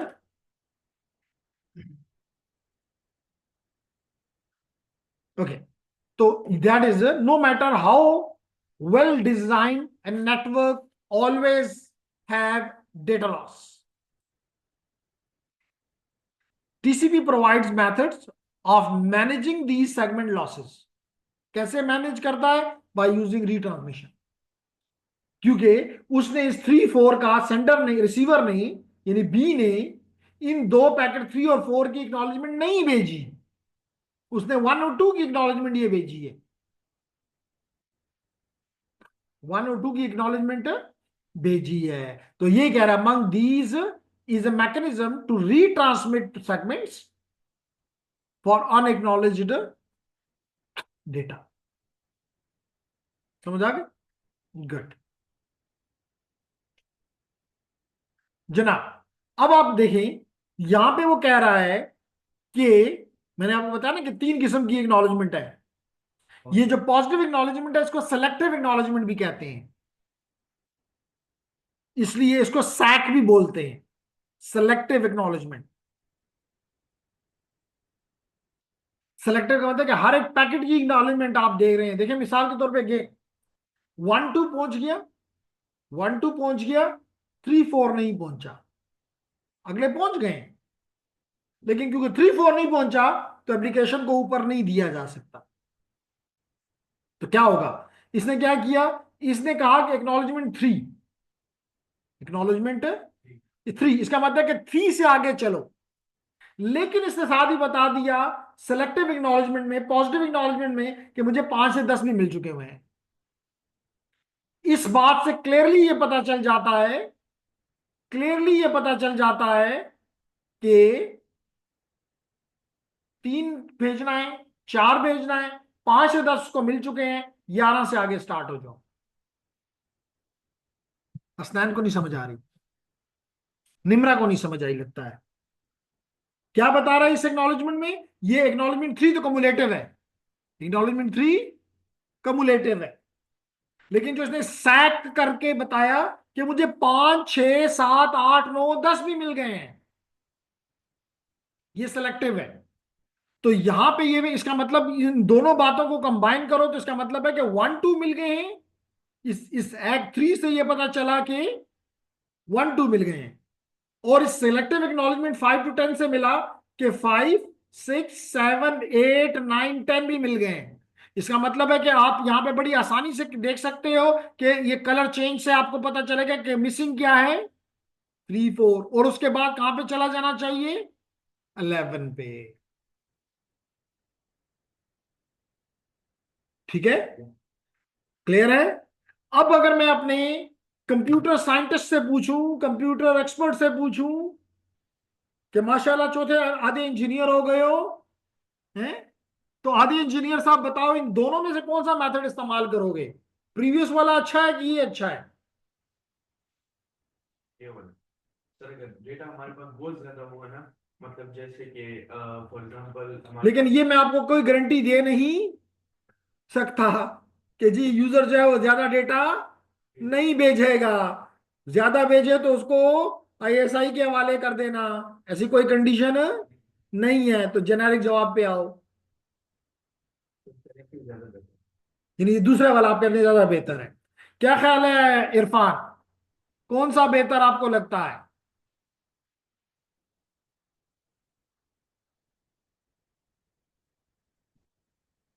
हामिद इकबाल, हामिद अली खान, हमाद अली खान, सॉरी। है, इसमें डुप्लीकेशन नहीं हो सकती ना, तो वो टाइम भी बच जाता है, डेटा भी बच जाएगा। तो इसमें सेलेक्टिव 5 to 10 तो है। कौन सा बेहतर है? पहला तरीका बेहतर है कि उसने सिर्फ दिया था सेट 3, तो बस मुझे मेरे लिए क्लियर कि 4 5 6 7 8 9 10 11 12 भेज दो। ये वाला दूसरे वाला बेहतर है। तो हमारे इलेक्ट्रिक इंजीनियर का भी ख्याल ये है कि दूसरे वाला बेहतर है। फर्स्ट वाला अच्छा, उसमें डुप्लीकेट भी आ जाते हैं तो वैसे भी निकालने में। तो वो बेहतर है। ओके, तो हमारे यहां से दो जवाब आए कि नंबर 2 बेहतर है। ये कौन सी कौम है जी 2 नंबर को पसंद करती है, हैं? हम तो कह रहे थे कोई 1 नंबर वाला कहेंगे। एनीहो, तो सर सेकंड बेहतर है। Okay captain Daniyal. दोनों बेहतर है तरह का। तो नहीं मतलब उस पॉइंट ऑफ व्यू से हम बात नहीं कर रहे अफरीदी के समझने में कौन सा आसान है, हम कह रहे हैं कौन सा ज्यादा बेहतर है। कौन सा, हमारे पास 2 तरीके आपको बता दिए, कौन से को इम्प्लीमेंट करोगे? तो याद रखो कि बेहतर वो तरीका होता है जो कि सिंपल हो, बेहतर वो होता है जो कि सिंपल हो। जितना कॉम्प्लेक्स की तरफ जाओगे मसलों में पड़ोगे। क्यों? इसलिए मैंने इससे पूछा क्योंकि कंप्यूटर का बंदा है, यहां से मुझे जंप्स करनी पड़ेंगी। पहले मैं 3 4 पे जाऊंगा, वो ये नहीं मिले, फिर 5 मिल गया है, 5 को छोड़ो। तो हर जगह में मुझे कोई इफ की स्टेटमेंट रन करनी पड़ेंगी। 5 मिल गया, हाँ मिल गया, मत भेजो। 6 मिल गया, मिल गया। 7 मिल गया, मिल गया। 8 मिल गया, मिल गया। 9 मिल गया। Too much processing, time. Time delay. इससे बेहतर है कि मत सोचो और 3 से आगे डजन पेज दो। वो टाइम इधर भी लगेगा, क्योंकि वो डुप्लीकेट भी वो भेजेगा। एक्नॉलेज कर। जो जो आ रहा है उसने उसको प्रोसेस नहीं करना, सीक्वेंस नंबर देख के गिरा देना है। वहां पे वो उसके सीक्वेंस नंबर को रीड करेगा, किसी किस जगह के साथ जाके को टैली करेगा और फिर पॉइंटर को लगाएगा कि इस मेमोरी से इस मेमोरी पे जंप करो। एक किस्म की आजकल वो लैंग्वेज नहीं है, लेकिन मैंने जिस लैंग्वेज से स्टार्ट किया था प्रोग्रामिंग को, दैट वाज पास्कल। पास्कल में गो टू की स्टेटमेंट्स होती थी, तो वहां हम अपनी मर्जी के मुताबिक प्रोग्राम को भगा देते थे, यानी कि गो टू करवा देते थे कि ये पार्ट छोड़ दो, यहां पे गो टू कर दो। सेलेक्टिव कर देते थे कि अगर सेलेक्ट केस ये है तो यहां पे जंप कर जाओ। तो लगने में तो अच्छा लग रहा था, लेकिन प्रोसेसिंग बढ़ रही है, कंप्लेक्सिटी बढ़ रही है, सिंप्लिसिटी इग्नोर हो रही है। तो सेकंड वाले हो नहीं अच्छा, पहले वाला अच्छा, और वही इंप्लीमेंट होता है। दो नंबरी नहीं करनी जी, दो नंबरी से बाज रहना है। क्यों इरफान, दो नंबरी नहीं करनी चाहिए? अगर या सब 2 नंबर ओके जी, इरफान जवाब नहीं देना चाहता जी, वो कहता है कि खामोशी में ही खैर है। आगे चलते हैं।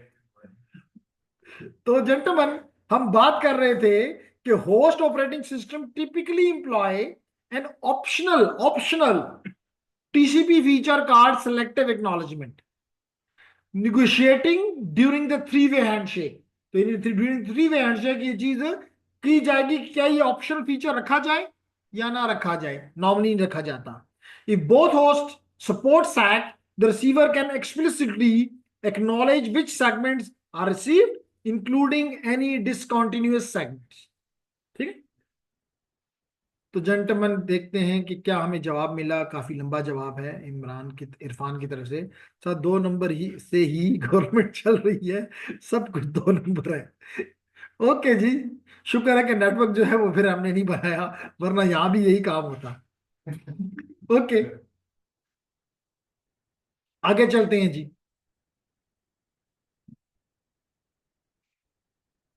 ओके, अब यहां पे समझाना मकसद ये है कि फ्लो कंट्रोल, मैंने अभी क्या समझाया? ऑर्डर डिलीवरी नहीं, फ्लो कंट्रोल अभी नहीं सिखाया। गारंटी दो चीजें, गारंटीड एंड ऑर्डर। और ये दोनों किसकी मदद से हो रहे हैं? सीक्वेंस नंबर और एक्नॉलेजमेंट से। सीक्वेंस नंबर और एक्नॉलेजमेंट से। तो ये दो चीजें सीख के हमने ये दो फीचर्स इंप्लीमेंट कर लिए, समझ लिए। अब हम आते हैं फ्लो कंट्रोल की तरफ। अब हम आते हैं फ्लो कंट्रोल की तरफ।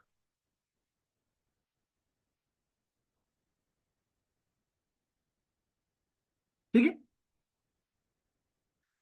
अच्छा जनाब, हमने, अगर मैं दोबारा थोड़ा सा बहुत ही ब्रीफली ये बता दूं तो ये है जनाब आपका, जो स्क्रीन पे आपको दिखाई दे रहा है, ये है टीसीपी का हेडर। ये है टीसीपी का हेडर, और इसमें ये देख लो सीक्वेंस नंबर और एक्नॉलेजमेंट नंबर। इन दो की वजह से अभी तक के जो टॉपिक हमने कवर किए वो इन दो की वजह से थे। Order delivery because of the sequence number, and guaranteed because of the acknowledgement number and sequence number both. Clear? अब एक टर्म मैं पढ़ना चाहता हूं, ये 16 बिट्स विंडो। इसका मतलब है कि दिस कैन, इसका मतलब है कि window size can take a value of 2 power 16 which is around 65K, which is around 65।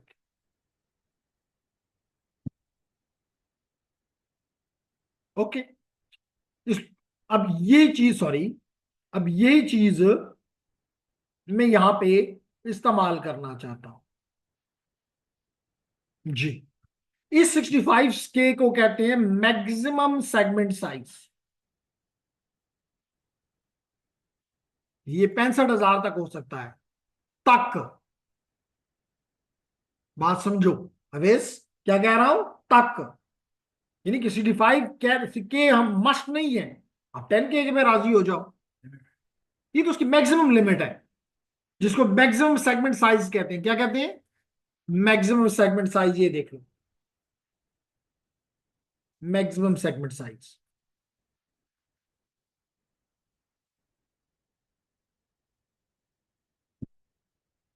अब ये ड्यूरिंग दी हैंडशेक ये हम डिसाइड करते हैं, लेकिन टाइम के साथ साथ बदलता रहता है या बदल सकता है। मुझे इस वक्त मैं फारग हूं, तो मैं कहता हूं सारे स्टूडेंट आ जाओ, मैं फारग हूं, अपने सवाल ले आओ।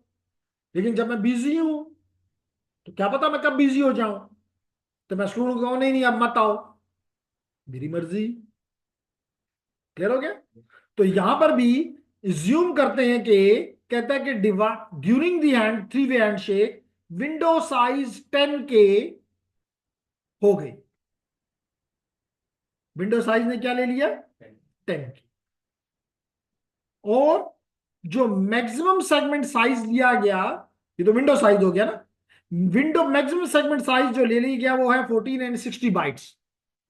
इसके मतलब देखें, है तो जगह मेरे पास बड़ी, विंडो साइज 65 के है, विंडो साइज 65 के है, लेकिन मैक्सिमम सेगमेंट साइज के ऊपर हमने कर लिया कि वो 1460 बाइट है। कुछ भी हो सकता है, ठीक है। अब आप देखें यहां पे, जब ये बात कंफर्म हो गई तो मैंने सीक्वेंस नंबर 1 भेज दिया, सीक्वेंस नंबर 1 भेज दिया।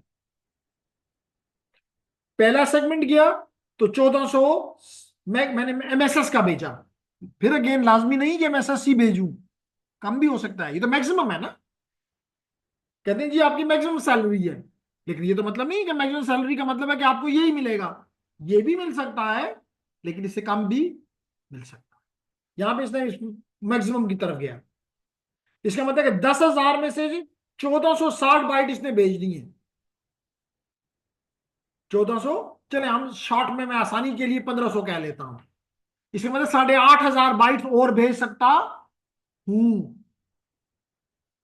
सेंडर जो है वो 8,500 बाइट्स और भेज सकता है। इस वजह से इसने एक्नॉलेजमेंट का इंतजार किए बगैर अगले 1460 बाइट अगले भेज दिए। इसका मतलब है कि उसके पास 20 बाइट्स पहुंच गए। अगेन मैं एज्यूम कर रहा था 1500, यानी 3,000 बाइट्स पहुंच गए। इसका मतलब 7,000 और भी भेज सकता हूं, लेकिन वो अच्छा बंदा था, उसने एक्नॉलेजमेंट भेज दी। इसका मतलब है कि उसने मेरी ये इसको क्लियर करके मेरी लिमिट को फिर 10,000 पे पहुंचा दिया, मेरी लिमिट को फिर 10,000 पे पहुंचा दिया, और विंडो साइज को चेंज नहीं किया। हाँ, अगर विंडो साइज को चेंज कर देता, मिसाल के तौर पर विंडो साइज को कर देता है 1000, तो बस मैं एक पैकेट बेच के रुक जाऊंगा, जब तक कि वो मुझे एक्नॉलेज नहीं करेगा। उसने मेरी स्पीड को क्या कर दिया है, कम कर दिया है, रोक दिया है मुझे। दोबारा सुने, ज्यूम करें कि initially maximum segment window size जो है वो पॉसिबल तो ये है, लेकिन इन्होंने दोनों ने अपनी निगोशिएशन में ये डिसाइड किया कि this number will be 10K। How much? 10K। How it can be up to 65K, लेकिन इसने 10K लिया। गुड। अब मैक्सिमम सेगमेंट साइज किस चीज में डिपेंड करता है? नीचे जो आपका आपका हार्डवेयर होता है, हार्डवेयर कितना सपोर्ट करता है, दैट्स अ गुड आंसर। जैसे मिसाल के तौर पे आपका इथरनेट है, वो मैक्सिमम 1518 बाइट्स सपोर्ट करता है हार्डवेयर। 18 बाइट तो उसका अपना हेडर है, हटा दो। 20 बाइट्स आपका टीसीपी आईपी का है, सॉरी आईपी का है, IP4 का,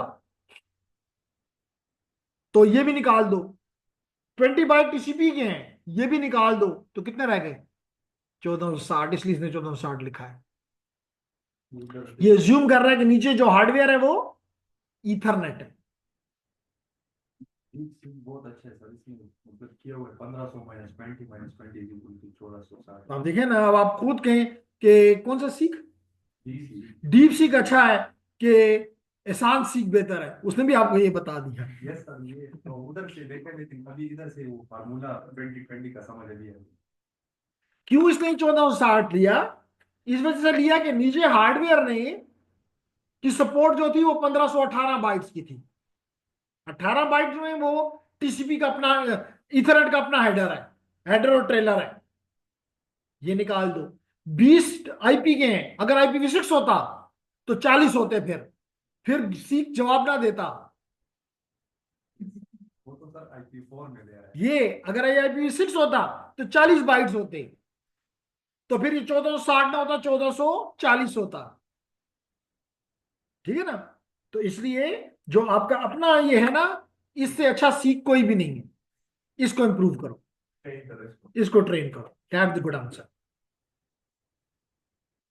ओके, तो जेंटलमैन, हम बात कर रहे थे कि अगर मिसाल के तौर पे उसके बाद ये बिजी हो गया, ये से मुराद बी से मुराद रिसीवर, तो अगर वो इसके विंडो साइज को 10K से 1K कर दे तो बस ये 1000 का पैकेट भेजता और वेट करता जब तक कि तुम एक्नॉलेजमेंट नहीं दोगे मैं तुम्हें अगला नहीं दे सकता। इसका मतलब है कि इसने बी ने यानी रिसीवर ने सेंडर की स्पीड को चेक कर लिया है। Yes. इसको कहते हैं फ्लो कंट्रोल। अगर मैक्सिमम सेगमेंट साइज 14.5 और हमारी विंडो साइज 1K तो बस इसका मतलब है कि देखिए ना ये भी MSS नीचे जब वो कह रहा है कि 1400 1518 बाइट है लेकिन मिनिमम 64 है, Yes. मिनिमम 64 है। तो आपकी मर्जी है। इसका मतलब है कि अगर 1000 बाइट भी है तो उसका सेगमेंट बन सकता है तो वो भेज देगा 1000 का और फिर वेट करेगा। वो हो सकता है अगली बार में वो फारग हो जाए और वो 1K 10K से 20K कर दे कि जी अब 20K तक भेजो मुझे खतरा नहीं है। एक सेगमेंट में मतलब 65 के पैकेट वो एक पूरी दुकान वो नहीं मार्केट हम पाकिस्तान का ऐसे तो हमने तोपक के बंदूक के जोर पे उससे लगाए गए जमीन से नहीं वो स्टेट तो सेपरेट है लेकिन फिर भी पाकिस्तान का तो ऐसा है नहीं वो अच्छा मैंने उनका पहली दफा तराना भी उनका पहली दफा सुना, ऐसा उसका सब उनका अपना तराना भी है। प्लीज पीछे हुआ अच्छा लेकिन वजह ये थी कि क्वेश्चन आपका ये था कि क्यों इस बार सिस्को ने एक बहुत बड़ा नाम है तो वो तो सरीना में भी कर सकते थे, वो तो मेरियट में भी कर सकते थे, तो उन्होंने क्यों चूज किया कि वो वहां चले जाएं, आजाद कश्मीर चले जाएं, मीरपुर चले जाएं। अलदो के मीरपुर कहने की बजाय ज्यादा बेहतर है मंगला मंगला कैंट, वहां पे ये उनका लोकेशन बनती थी। वजह ये है कि वहां के लोगों ने बहुत ज्यादा काम किया है और इस साल में पिछले 1 साल में या 2 साल में वहां बहुत सी एकेडमीज खोली। तो उस चीज को देखते हुए उस चीज को एडमायर करते हुए सिस्को उस इलाके में चला जाता है जहां के लोग वहां के लिए अपने काम अपने लोगों के लिए ज्यादा वो करते हैं, आसानियां पैदा करने की कोशिश करते हैं, उनको एजुकेट करने की कोशिश करते हैं। आपने देखा कि आपको भी उन्होंने दिया, लाजमी तौर पे उनके पास कोई इंफॉर्मेशन थी, जैसे उन्होंने आपको दिया कि जी आप बेस्ट प्रैक्टिसेस यूज करते हैं। तो हम उनको क्या पता था कि हम क्या बेस्ट प्रैक्टिसेस इस्तेमाल करते हैं। उनको पता है कि हम अपने स्टूडेंट्स को न सिर्फ यहाँ पे पढ़ाते हैं बल्कि उनको ऑनलाइन पे भी खींचते हैं, हम उनको रिकॉर्डिंग्स भी देते हैं, हम उनको उनके एग्जाम्स भी प्रॉपर करवाने की कोशिश करते हैं, हम उनको अलोंग विद द टाइम भी क्विजेज वगैरह डेली बेस पे भी देते रहते हैं। तो हम उनको अपने साथ इंटीग्रेट रखते हैं। फिर उनको लाजमी तौर पे इतनी बड़ी ऑर्गेनाइजेशन है तो वो कोशिश करते हैं कि इन ऑर्गेनाइजेशंस के बारे में मालूमात रखें। जैसे मैंने अभी आपको बताया कि कुछ देर पहले, और ये हमारे लिए बड़ी खुशी की बात है कि मुझे बताया गया कि एक पोस्ट थी इस्लामाबाद में which was for whole Pakistan. उन्होंने पहले रिटन टेस्ट लिया, जो नालायक थे उनको स्क्रीन आउट कर दिया, जो उससे भी बच गए उनको फर्स्ट इंटरव्यू में डाला। उसमें फर्स्ट इंटरव्यू के बाद भी बंदों को बाहर कर दिया और टोटल 6 बंदे रह गए। उन 6 में से 2 बंदे हमारी एकेडमी के थे। तो ऐसा मैसेज जब उनके पास जाता है तो लाजमी तौर पे उनको एक आता है कि भाई पूरे पाकिस्तान में हजारों एकेडमीज हैं, आखिर इस एकेडमी में क्या बात है कि भाई इनका कंपटीशन में 6 में से इनके 2 लोग हैं और फिर विन भी किसने किया, इसी एकेडमी ने, वो सीट विन भी कर ली। तो इन चीजों को वो देख के आपको अप्रिशिएट करते हैं कि जी नहीं आप कंटिन्यू करें, अच्छा काम कर रहे हैं, वेल डन। तो जिस और उनका उनको देने का मकसद ये था कि जनाब आप लोगों ने यहाँ पे बड़ी एकेडमीज कवर वो की हैं, बहुत से लोगों को आप इनरोल कर रहे हैं, तो वेल डन। हमें इसलिए दिया कि जी आप अच्छी क्वालिटी प्रैक्टिसेस को ले रहे हैं, ये नहीं कर रहे कि जी 200 बंदे डाल दो और 200 बंदों को कुछ चीटमेंट करवा के सर्टिफिकेट बांट दो और बाद में पता चला कि उनमें से तो एक भी काबिल नहीं है। जिसका मतलब है कि आप चीट प्रैक्टिसेस यूज कर रहे हो। तो एटलीस्ट मैं उसके हक में, उस एकेडमी बंद होती है तो हो जाए, कम से कम मेरे नाम के साथ ये ना लगे कि चीट वर्क लेकर ये इसको चला रहा है। तो दैट इज द रीजन। ठीक है, तो अब आगे बढ़ते हैं जी।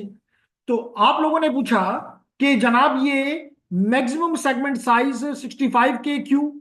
तो मैं पहले चेक करूं क्या मैं रिकॉर्डिंग कर रहा हूं, जी कर रहा हूं।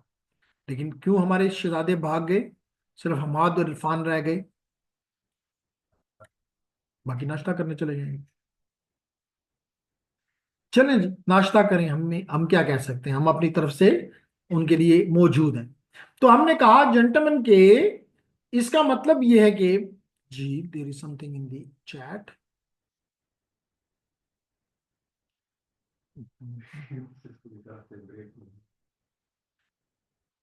सर सिस्को की तरफ से कोई न्यू अनाउंसमेंट फॉर एकेडमी, आ, दो एकेडमीज के लिए वो हुआ।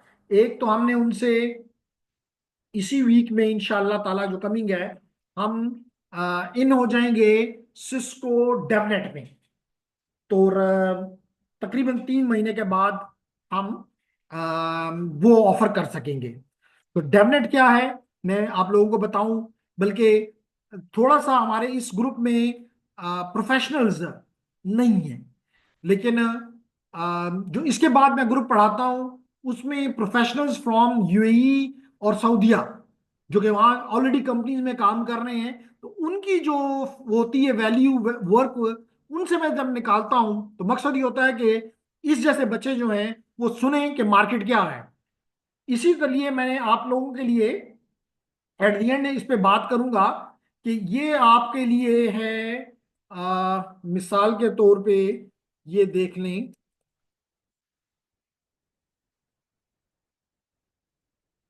जी महमूद खान, ये महमूद खान साहब जो हैं, पहले मैं आपको बता दूं कि महमूद खान साहब क्या हैं। ये आप देख लें, senior technical leader, advance services and technology transformation group, Cisco USA. तो this gentleman Mahmood Khan is from Cisco USA and he is the advanced, he is the technical senior technical leader in like a general manager कह लो, advance services and technology transformation group का ये बंदा है। तो इसने इसने ये अपने कमेंट्स, मैंने इससे पूछा, जानबूझ के पूछा कि ये आपको कुछ गाइडेंस दे। इस गाइडेंस से आपको क्या मिलेगा, इसका मतलब मैं आपकी कैरियर काउंसलिंग कर रहा हूं, मैं आपको पढ़ाता हूं, आखिर में मैं आपकी कैरियर काउंसलिंग कर रहा हूं। उन लोगों की जुबान से निकले हुए लफ्ज जो कि देख रहे हैं कि टेक्नोलॉजी किधर जा रही है, जिससे आपको पता चले कहीं आप गलत रास्ते पे तो नहीं चल रहे। ये मेरा मकसद है। तो यहां पे मैंने अब जैसे आपको बताया कि जो हमारे प्रोफेशनल्स का ग्रुप कह लो सेकंड है, उसमें कुछ लोगों ने बोला कि जी डेवनेट जो है दैट इज फ्यूचर। क्यों? क्योंकि इसमें डेवलपमेंट भी है, इसमें डेवलपमेंट भी है और इसमें नेटवर्क भी है। इसका मतलब ये इन दोनों का मिक्सचर है। इसका मतलब डेवलपमेंट काम, डेवऑप का काम भी आप करोगे, नेटवर्क को भी आप मैनेज करोगे, तो तनख्वाह तो 10 गुना हो जाएगी, लेकिन आपकी आपकी परफॉर्मेंस भी 20 गुना हो जाएगी। तो हमारी ख्वाहिश है कि बहुत जल्द हम आप यहां से इसको भी लॉन्च करेंगे। जी सवाल यह है कि कौन सी डेवलपमेंट, डेवलपमेंट ये लाजमी तौर पे, क्योंकि प्लस नेटवर्क है, तो नेटवर्क के रिलेटेड जो कुछ भी डेवलपमेंट का काम होगा। अब ये क्या होता है, मिसाल तौर पे जितना भी मैंने आपको पढ़ा रहा हूं, मैं आपको डेवलपमेंट की साइड पर नहीं ले जाता, मैं आपको नेटवर्क बताता हूं। लेकिन अगर आपको डेवलपमेंट करवानी हो तो क्या करोगे? नहीं करोगे क्या, आपको तो नहीं आती। आप एक कंप्यूटर साइंस का बंदा ढूंढोगे, उसको गाइड करोगे कि जी ये चीज मेरे लिए बना दो, इस किस्म की एक एप्लीकेशन मेरे लिए बना दो, इस किस्म का प्रोटोकॉल मेरे लिए बना दो, वो आपके लिए डिजाइन करेगा। लेकिन क्योंकि उसकी फील्ड नहीं है, वो उसको ऑप्टिमाइज तरीके से नहीं ला सकता। ये आपकी फील्ड है, आपको पता है कि इसको कैसे काम करना चाहिए। तो अगर आपको इसकी डेवलपमेंट का काम आता है तो you can do better than him और हर। तो इसलिए now the world is going towards development.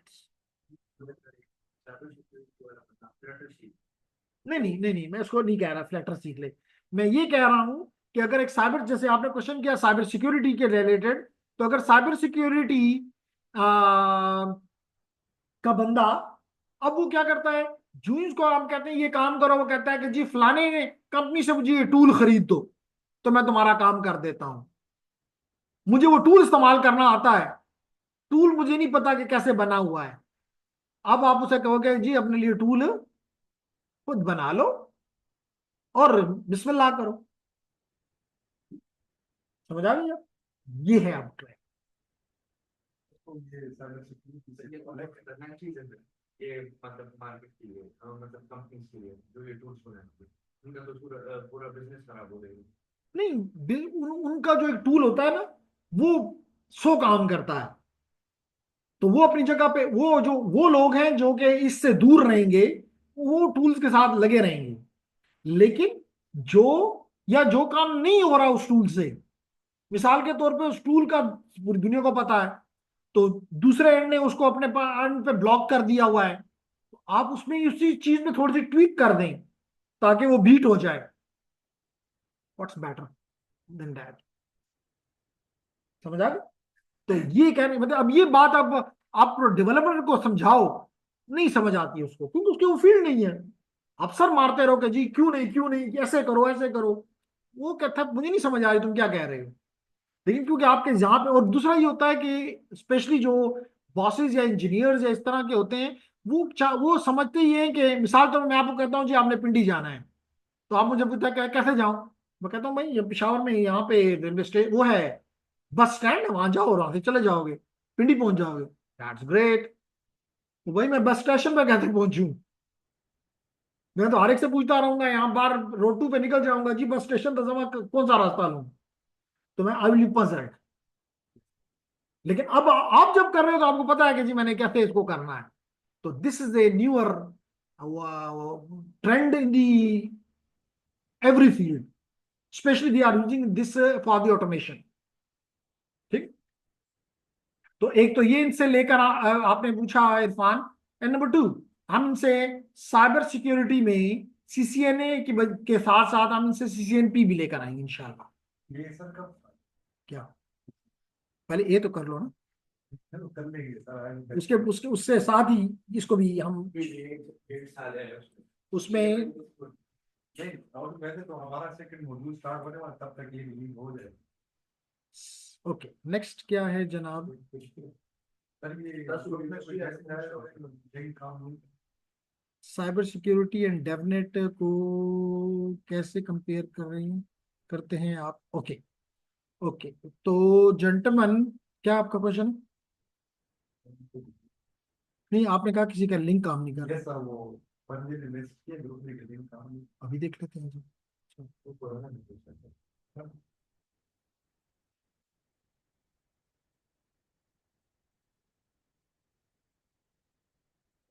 पुराना है, ओके चले ठीक है। इरफान, आपने पूछा कि डेवनेट को कैसे कंपेयर करते हैं, साइबर सिक्योरिटी और डेवनेट को कैसे कंपेयर करते हैं आप? ओके, आंसर ये है कि कल आपको अगर ये डेव का पार्ट आ जाता है, तो you can easily use this dev part in your cyber security to make your competency more stronger than an ordinary person. That is the answer. Sir ये डेवलपमेंट में प्रोग्राम है। Programming में कौन सी language sir? Python. सब उसमें JavaScript होता है। ठीक है जी, क्लियर हो गया है इरफान? सर ये पाइथन बाकी लैंग्वेज से बोल रहे हैं मतलब उसको इजी है, डिफरेंट नहीं है। जैसे सी प्लस प्लस हो गया ना वो उनसे वो मतलब वो मोस्ट नहीं यूज होता है इसका भी यूज इस्तेमाल होता है। ऑब्जेक्ट ओरिएंटेड है। वो तो आपकी मर्जी है। मैं बहुत जल्द इस पे एक कोर्स ऑफर करूंगा, which will be starting from the basic and going to the Python Python. कब सर? पहले ये एक दो तो मैंने ऑफर किए हुए हैं, लेकिन ये मुझे नहीं पता कि क्या आप लोग, क्योंकि आप लोगों ने पूछते रहे कि जी हमारा टाइम भी ज़ाया ना हो, तो हमने एक कोर्स ऑफर किया हुआ है स्विचिंग राउटिंग वायरलेस एसेंशियल का। तो अगर आप लोगों ने, मर्जी है, मतलब हमारी तरफ से कोई प्रेशर नहीं है, आप समझते हैं कि हम नहीं करना चाहते, बिल्कुल आपकी अपनी चॉइस है। तो लेकिन अगर करना है तो अपनी रजिस्ट्रेशन जो है वो कंप्लीट कर दें, ताकि हमें पता चले कि ये इतने लोग हो गए हैं, ताकि हम उसको स्टार्ट कर सकें। सर ये रजिस्ट्रेशन फॉर्म जरूरी है कि नहीं? नहीं, आप लोगों के लिए नहीं। सर, इस डेवलपमेंट के लिए क्या क्या सर्टिफिकेशन या स्किल रिक्वायर्ड है? डेवलपमेंट के लिए सिर्फ पाइथन की स्किल जरूरत है इरफान, पाइथन आना चाहिए। सर इसकी कुछ प्लस में बनती किसकी? है? हर एक में बनते हैं, वो तो आपकी आपकी एक्सपर्टी है। जिसमें आपकी एक्सपर्टी होगी वो पावरफुल होगा, जिसमें आप ही फारग हैं, शहजादे हैं, तो फिर तो उसमें काम नहीं हो सकता। लेकिन वो जो है लाजमी तौर पर अगर किसी मुश्किल प्लेटफॉर्म से करोगे तो इट विल टेक लॉन्गर, और अगर किसी आसान टूल को इस्तेमाल करोगे तो it will take less time. तो जितना डेवलपमेंट टाइम कम होगा you are better. Sir C plus plus और पाइथन तो ऑलमोस्ट सेम। नहीं, बहुत डिफरेंस है। सर चेंजेस तो होंगे क्योंकि अपडेटेड वर्जन है, लेकिन नहीं नहीं, अपडेटेड वो भी है, हम नहीं कहते कि वो अंडर डेवलप्ड है या समथिंग, इस तरह की बात हमने कभी भी नहीं की। हम ये कहते हैं कि ये इजी टू यूज है हाँ। पाइथन। ठीक है, ओके, वापस आ जाए जी। तो हम बात कर रहे थे हामिद इकबाल के साथ, इरफान के साथ और सईदुल्लाह के साथ कि हमारा जो मैक्सिमम सेगमेंट साइज है वो अप टू 65 के हो सकता है, लेकिन during the three way handshake जिस बात पे एग्री किया गया डेट वाज 10K। तो इसलिए, और नीचे की हार्डवेयर ने, और नीचे की हार्डवेयर की इंफॉर्मेशन कौन देगा? नीचे के हार्डवेयर की इंफॉर्मेशन कौन देगा? हार्डवेयर कौन देगा?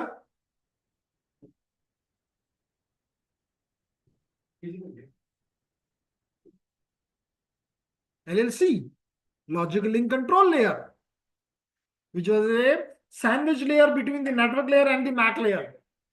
तो इस MAC layer की इंफॉर्मेशन LLC लेके नेटवर्क लेयर को देगी, नेटवर्क लेयर TCP को देगा कि जनाब आप मुझे इतने से ज्यादा मत भेजें। समझ आ रही है ना? तो यही वो कह रहा है, कॉमन MSS, कॉमन का नहीं कि मस्ट है, हम कभी नहीं कह रहे कि मस्ट है, कॉमन वैल्यू है। अगर कॉमन किसके लिए? ईथरनेट के लिए इस 1460 बाइट्स। लेकिन वो साथ कह रहा है कि IPv4 के लिए, अगर ये IPv6 हो तो देन इट बिकम 1440 बाइट्स। समझ आ गया अवेश? तो कहता है host determine the value of its MSS field by subtracting the IP and TCP header. तो आपका IP हेडर भी बाय डिफॉल्ट 20 का है और आपका TCP भी बाय डिफॉल्ट 20 बाइट्स का है। तो 1440 बाइट्स ये हो गए और 18 बाइट्स जो है वो आपके डेटा लिंक लेयर के। तो टोटल ये हो गए 58 बाइट्स, 58 बाइट्स। तो आपका मैक्सिमम 1518 में से अगर आप 58 बाइट निकाल दें तो आपके पास 1440 बाइट्स बच जाते हैं, इसलिए कॉमन वैल्यू है। लेकिन इससे कम रख से जा सकते हैं, मिसाल आपकी विंडो साइज जो है वो 1000 है, इसका मतलब है कि आप 1440 नहीं भेज सकते। लेकिन इसका मतलब ये नहीं है, आप इस 1440 का मतलब है कि आप 46 बाइट से लेके 1440 तक कोई वैल्यू भी भेज सकते। ठीक, तो कहता है कि जनाब 440, इसने 18 बाइट्स डेटा लिंक लेयर के नहीं लिए, इसने 1518 की बजाय 1500 इस्तेमाल किया। -40 become 40 and 1460 bytes. Clear? Is it? Yes. Okay, तो यहां पे अब हम आ रहे हैं कंजेशन अवॉइडेंस। कहते हैं कंजेशन किसे कहते हैं? कंजेशन इसे कहते हैं कि हर डिवाइस का अपना एक बफर होता है, हर डिवाइस का अपना एक बफर होता है। बफर क्या होता है? बफर होता है अवेस temporary memory, temporary fast memory. ठीक, अब अगर मिसाल के तौर पे अगर ये एक राउटर है तो इसका भी एक बफर होगा यहां पे। अब इस बफर में पैकेट्स आएंगे, स्टोर होंगे और प्रोसेस होंगे और फिर आगे चले जाएंगे और आगे निकल जाएंगे। मिसाल के तौर पे अगर ये हम जूम कर लेते हैं कि 100 बाइट्स का बफर है, 100 बाइट्स का बफर है, तो क्या फर्क है इसमें? फर्क ये है कि मिसाल के तौर पे 100 बाइट्स फुल हो गया, ये 100 बाइट्स फुल हो गया, तो अब और पैकेट जो पीछे से आएंगे वो लाइन तक बफर में नहीं जा सकते, तो पैकेट उनको मशीन ये इंटरफेस उनको गिरा देगी। तो इस अमल को कहते हैं कंजेशन। लाजमी तौर पे ख्वाहिश होती है कि इस कंजेशन को क्या किया जाए? अवॉइड किया जाए। क्यों अवॉइड किया जाए? लाजमी तौर पे ये पैकेट, ये सेगमेंट लेट करो के पीछे 15 हॉप्स से गुजर के आपके पास पहुंचा है, इसका मतलब कि 15 हॉप्स के रिसोर्सेज को उसने इस्तेमाल किया है और यहां वो गिर गया, तो this is a loss. It will adversely affect the performance of the network. इसलिए वो कहता है when congestion occurs on the network it results in packet being discarded by the overloaded router और स्विच और डिवाइस। तो कहता है to avoid and control congestion TCP employs several congestion handling mechanisms, timers and algorithms. जैसे यहां पे आपने देखा कि सेगमेंट 1 भेजा, 2 3 भी भेजा, 4 भी भेजा, लेकिन इसने 4 की बजाय क्या किया, इसने सेकंड का एक्नॉलेजमेंट भेज दी कि जी सेकंड से फिर शुरू हो जाओ, क्योंकि सेकंड आपको मिला नहीं है। इस तरह आपने कंजेशन की वजह से पैकेट गिरे थे, हम ज्यूम कर रहे हैं कि ये पैकेट 2 3 किसकी वजह से गिरे, कंजेशन की वजह से गिरे हैं, तो आपने उसको दोबारा से 2 से लगा दिया कि 2 3 से स्टार्ट हो जाओ। लेकिन there are many methods that have been सामने आ चुके हैं या दुनिया ने इम्प्लीमेंट कर ली है, जो कोशिश करती है कि कंजेशन को अवॉइड किया जाए। वो क्या है, उनमें से एक काम यह है कि जब आपका मिसाल के तौर पे 80% फुल हो गया था, तो आप सेंडर को फ्लो को इसको कंट्रोल करते कि जनाब इसको बताते कि स्लो हो जाओ। अब इस ब्रिज में मिसाल के तौर पे इतनी जान नहीं है कि ये इतने पैकेट ले जा सके, कमजोर हो चुकी है ये ब्रिज, स्लो डाउन हो जाओ, कम कम गाड़ियां भेजो। समझ आ गई ना? ओके जनाब, अब हम आते हैं प्रॉब्ली इस चैप्टर के आखिरी टॉपिक पे, which is UDP communication, which is, अभी तक हम कौन सी कम्युनिकेशन पढ़ रहे थे, टीसीपी कम्युनिकेशन, ठीक है। तो यूडीपी का पैकेट जो हेडर है वो सिर्फ 8 बाइट्स का होता है।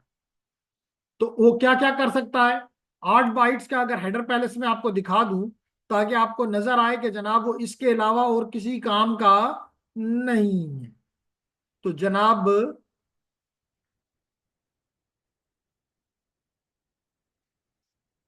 ये जनाब सिर्फ सोर्स पोर्ट, डेस्टिनेशन पोर्ट और चेकसम, लेंथ तो और कोई इसका खास काम नहीं है। तो इसका इन दोनों की वजह से मल्टीपल एप्लीकेशंस के साथ एक ही आईपी कम्युनिकेट कर सकती है। एक ही आईपी से डेटा आया, यूडीपी को मिला, ये आपका आईपी यानी नेटवर्क लेयर, और ये उसको मुख्तलिफ एप्लीकेशंस को दे देता है। तो that phenomena is called multiplexing and demultiplexing, या मल्टीपल एप्लीकेशन साइमल्टेनियसली वर्किंग। तो ये दो, एक फंक्शन इसका ये है। चेकसम कमजोर है, किसके लिए काम आता है, एरर डिटेक्शन, वेरी नाइस, ठीक है ना। CRC is at layer 2. CRC is not this one. Checksum is a different algorithm, simple but weak. Checksum के बगैर इधर कोई और सिक्योरिटी फीचर यूज नहीं होता, जैसे जी, क्वेश्चन ये है कि अगर ये कमजोर है तो हम यहाँ पे कोई तगड़ा फोन इस्तेमाल कर सकते हैं। तो हमें तो पता है कि सबसे पहली बात हमें पता है कि स्टैंडर्ड्स हैं। तो अब मिसाल के तौर पे मैं अपनी मर्जी से यहाँ पे CRC डाल दूं, दूसरे एंड पे चेकसम है, क्या ये दूसरे से बात कर सकेंगे, हरगिज नहीं। तो इसलिए ये ऐसी हरकत नहीं की जा सकती। फिर आप कहेंगे कि भाई यहां कमजोर क्यों, इसलिए कमजोर इज नाइस हेयर, कमजोर is still valid here. The reason is कि आपकी लेयर 2 ने, डेटा लिंक लेयर ने ऑलरेडी इसको अच्छी तरह से CRC की मदद से चेक कर लिया हुआ है।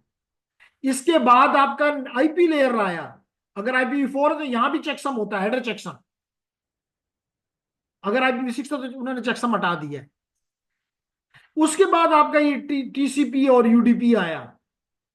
तो यहां पे अगर आपने उसको अच्छी तरह से उसकी चेकिंग कर ली है, जैसे मैं एग्जांपल दूं, अगर आप एयरपोर्ट में इंटर होते हैं और जब आप जहाज में इंटर होते हैं, एक ही तरह की आपकी चेकिंग की जाती है, नॉट एट ऑल। जब आप इंटर होते हैं एयरपोर्ट में तो माशाल्लाह अगर पाकिस्तान के किसी एयरपोर्ट पे अगर जाओ तो पूरा का पूरा सामान खोल के आपका सामने रख देते हैं, कहते हैं, और फिर कहते हैं संभालो, कुछ नहीं मिला इसलिए संभाल लो। तो आप हैरान होते हैं कि जी मैं आपको कैसे संभालूं, एक नंबर ही है। इंग्लिश वाले को थोड़ा रोकना नहीं चाहिए। तो वो आपके लिए इतना मुश्किल, इसे मतलब कि वहां पे आपकी बॉडी क्या, आपके एक एक उनका बस चले तो उसके कपड़ों के अंदर जो बैग में कपड़े पड़े उसकी जेबों को भी निकाल के देखेंगे इसके अंदर कुछ है कि नहीं। लेकिन वही जब आप जहाज में इंटर होते हैं तो कोई भी नहीं आपको उस तरह चेक करता, बस सिर्फ ये कहते हैं कि जी इधर चले जाएं, सीट पे चले जाओ, आपकी सीट इस जगह पे, इस साइड पे है। तो यहां पर भी क्योंकि लोअर लेयर पे ऑलरेडी इसकी चेकिंग हो चुकी हुई है एरर के लिए, यहां पे एक आम सा चेक भी इज मोर देन एनफ। आम सा चेक क्या है कि आप नजर आ रहा होता है कि उस बंदे के हाथ में कोई पिस्टल नहीं है, तो आपने सिर्फ आंखों से देख लिया नहीं पिस्टल मिस्टल नहीं है, जाने दो। क्लियर हो गया जी? आपके सवाल का जवाब मिल गया। तो ये दो, ये कौन कौन सा काम कर सकता है? मल्टीपल मल्टीप्लेक्सिंग एंड डीमल्टीप्लेक्सिंग कर सकता है। यूडीपी ये किसका हेडर है? यूडीपी का। और चेकसम की मदद से ये सिर्फ एरर को वीकली चेक कर सकता है, स्ट्रांग नहीं। तो अब हम इसकी मदद से कम्युनिकेशन करना चाहते हैं। इसलिए लेडीज एंड जेंटलमैन हम टॉपिक पे आ गए, यूडीपी कम्युनिकेशन। अब यूडीपी कम्युनिकेशन जो है that is connectionless, that is connectionless, it is unreliable, unreliable. It is unreliable का मतलब है no flow control, no no flow control, no retransmission, retransmission no, no order delivery no, no congestion avoidance. समझ आ गई?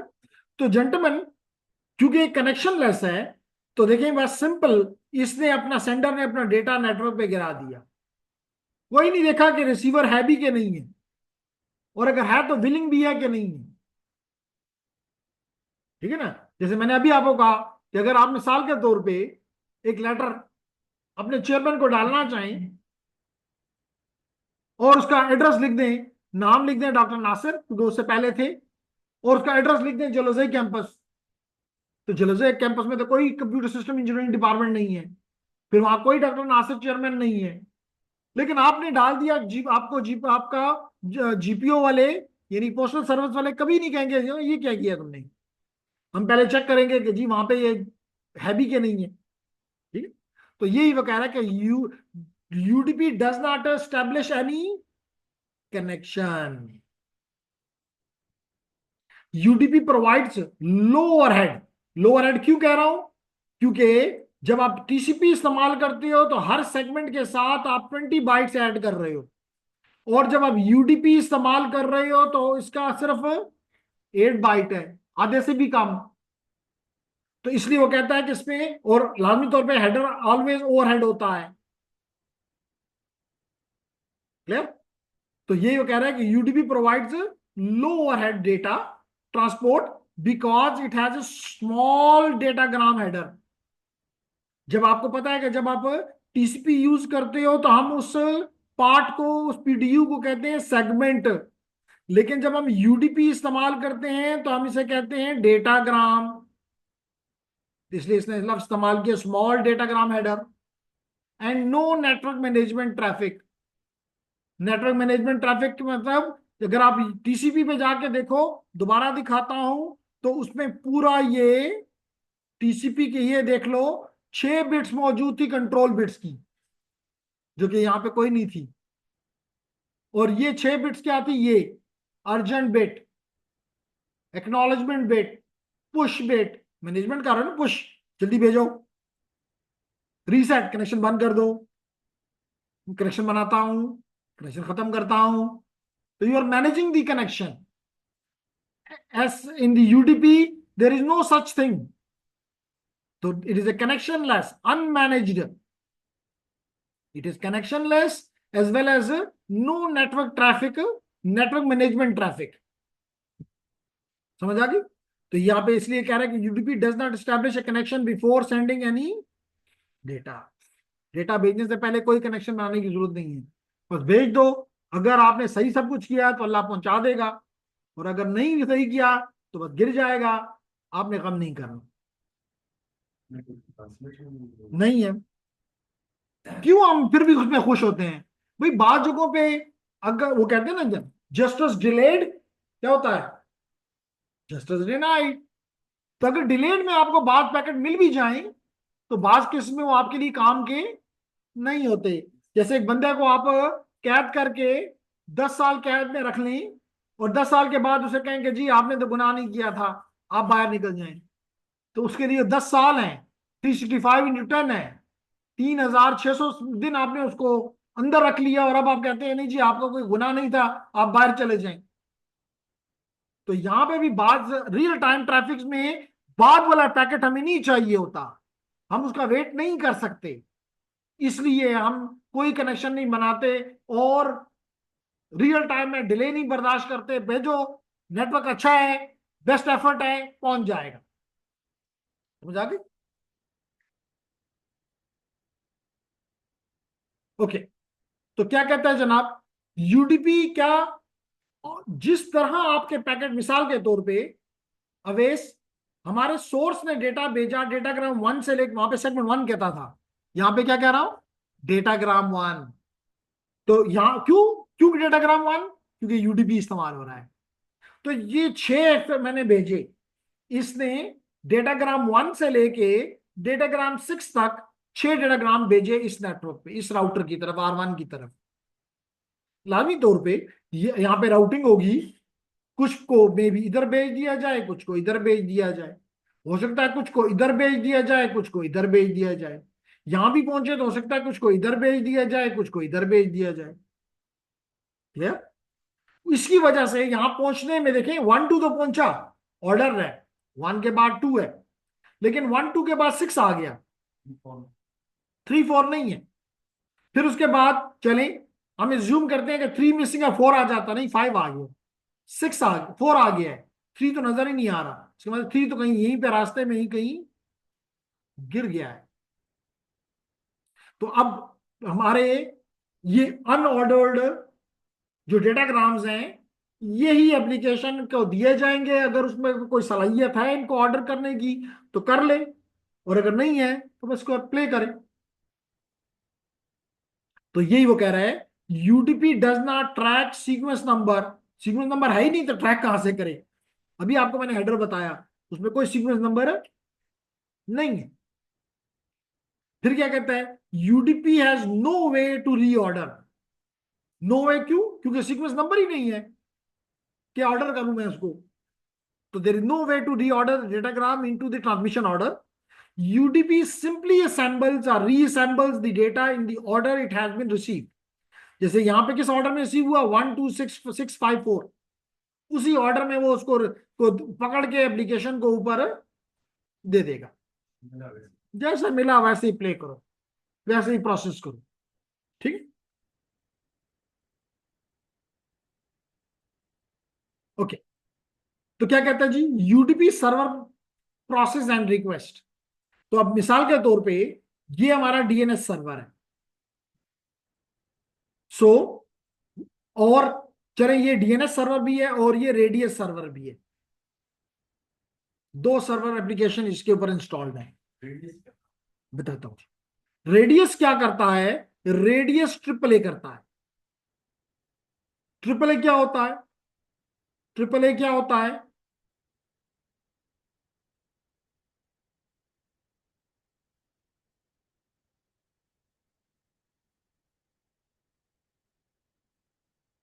जी ये होता है authentication, authorisation and accounting. मिसाल के तौर पे अगर मैं यहां पे अभी आप लोगों के उससे, मैं यहां पे आया, सॉरी सॉरी यहां नहीं आना चाहिए मुझे, मुझे ये क्लिक करना है, ये मैंने क्लिक किया। आप लोग कभी करते होते हैं ना, कभी कभी सही। अब यहां पे मुझे क्या है, क्या है, लॉगिन। देखिए मैंने लॉगिन क्लिक किया तो ये मुझसे नहीं, ये ऑथेंटिकेशन है, ये ऑथेंटिकेशन है कि मैंने इसको अपना यूजर नेम दिया, इसने देखे मुझसे अगले भाग उसमें पासवर्ड पूछ लिया।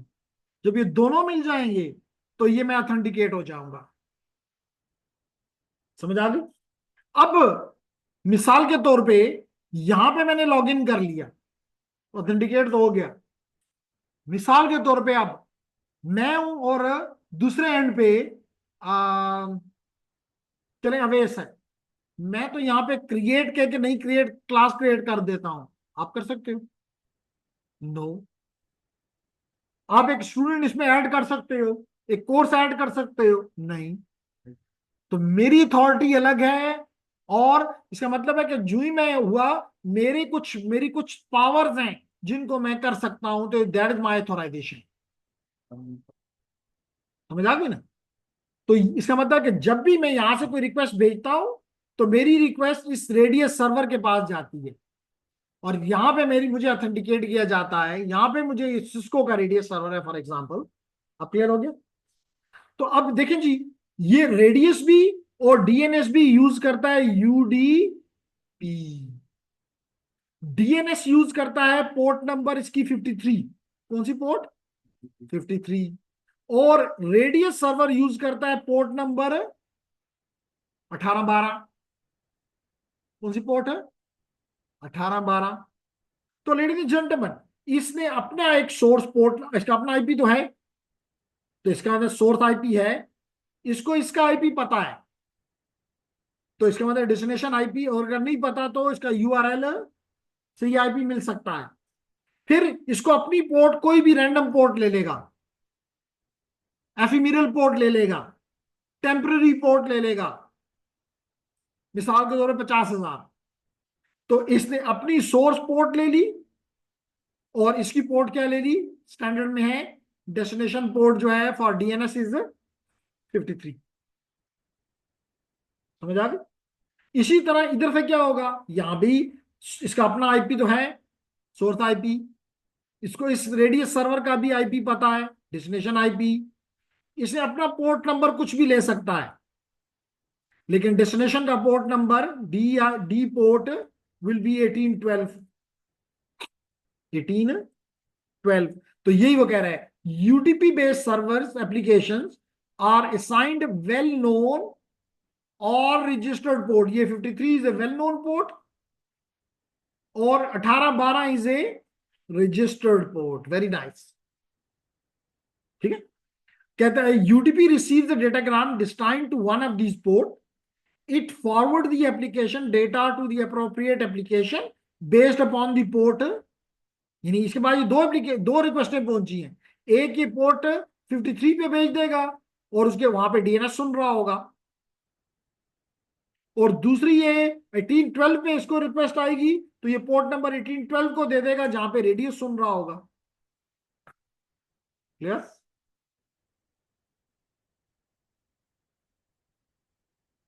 ओके। तो अब देखें क्या हो रहा है। हो ये रहा है कि ये तो हमारे क्लाइंट से सर्वर की प्रीवियस एग्जांपल में सोर्स ने, यानी क्लाइंट ने सर्वर की तरफ चीजें भेजी। लाजमी तौर पे ये सर्वर साहब भी तो उसकी सर्विस देंगे। ठीक है। तो इसको हम कहेंगे क्या? इसको हम कहेंगे, ये देख लें जी, उल्टा। अब इसको तो पता है कि मैं 53 नंबर पोर्ट पे मेरी ये रिक्वेस्ट आई है, इसने अपना सोर्स पोर्ट बता दिया था। इसने अपना सोर्स पोर्ट क्या बता दिया था? 49,152। 49,152। तो अब ये जब जवाब देगा, तो सोर्स आईपी में अपना आईपी लिख देगा, डेस्टिनेशन आईपी में जिस आईपी से रिक्वेस्ट आई थी वो आईपी लिख देगा, सोर्स पोर्ट में अपना पोर्ट नंबर 53 लिख देगा, और डेस्टिनेशन पोर्ट में 49,151 लिख देगा, और ये रिक्वेस्ट यहां से अपने उससे निकालेगा, तो ये जवाब इसको मिल जाएगा। इसी तरह ये सोर्स आईपी में तो अपना आईपी डालेगा, डेस्टिनेशन आईपी में इसका आईपी डालेगा, सोर्स पोर्ट में 1812 डालेगा, 1812 डालेगा, लेकिन डेस्टिनेशन में पोर्ट नंबर डाल देगा 51 जिससे इसने भेजा था, which was assumed to be 51,152, और ये जवाब इसकी तरफ आ जाएगा। तो यूं ये क्लाइंट और सर्वर एक दूसरे से कम्युनिकेट करें। समझ आ गई? क्लियर है एवरीवन? तो लेडीज एंड जेंटलमैन, जैसे मैंने कहा था, इसके साथ आपका ये चैप्टर खत्म। कौन सा?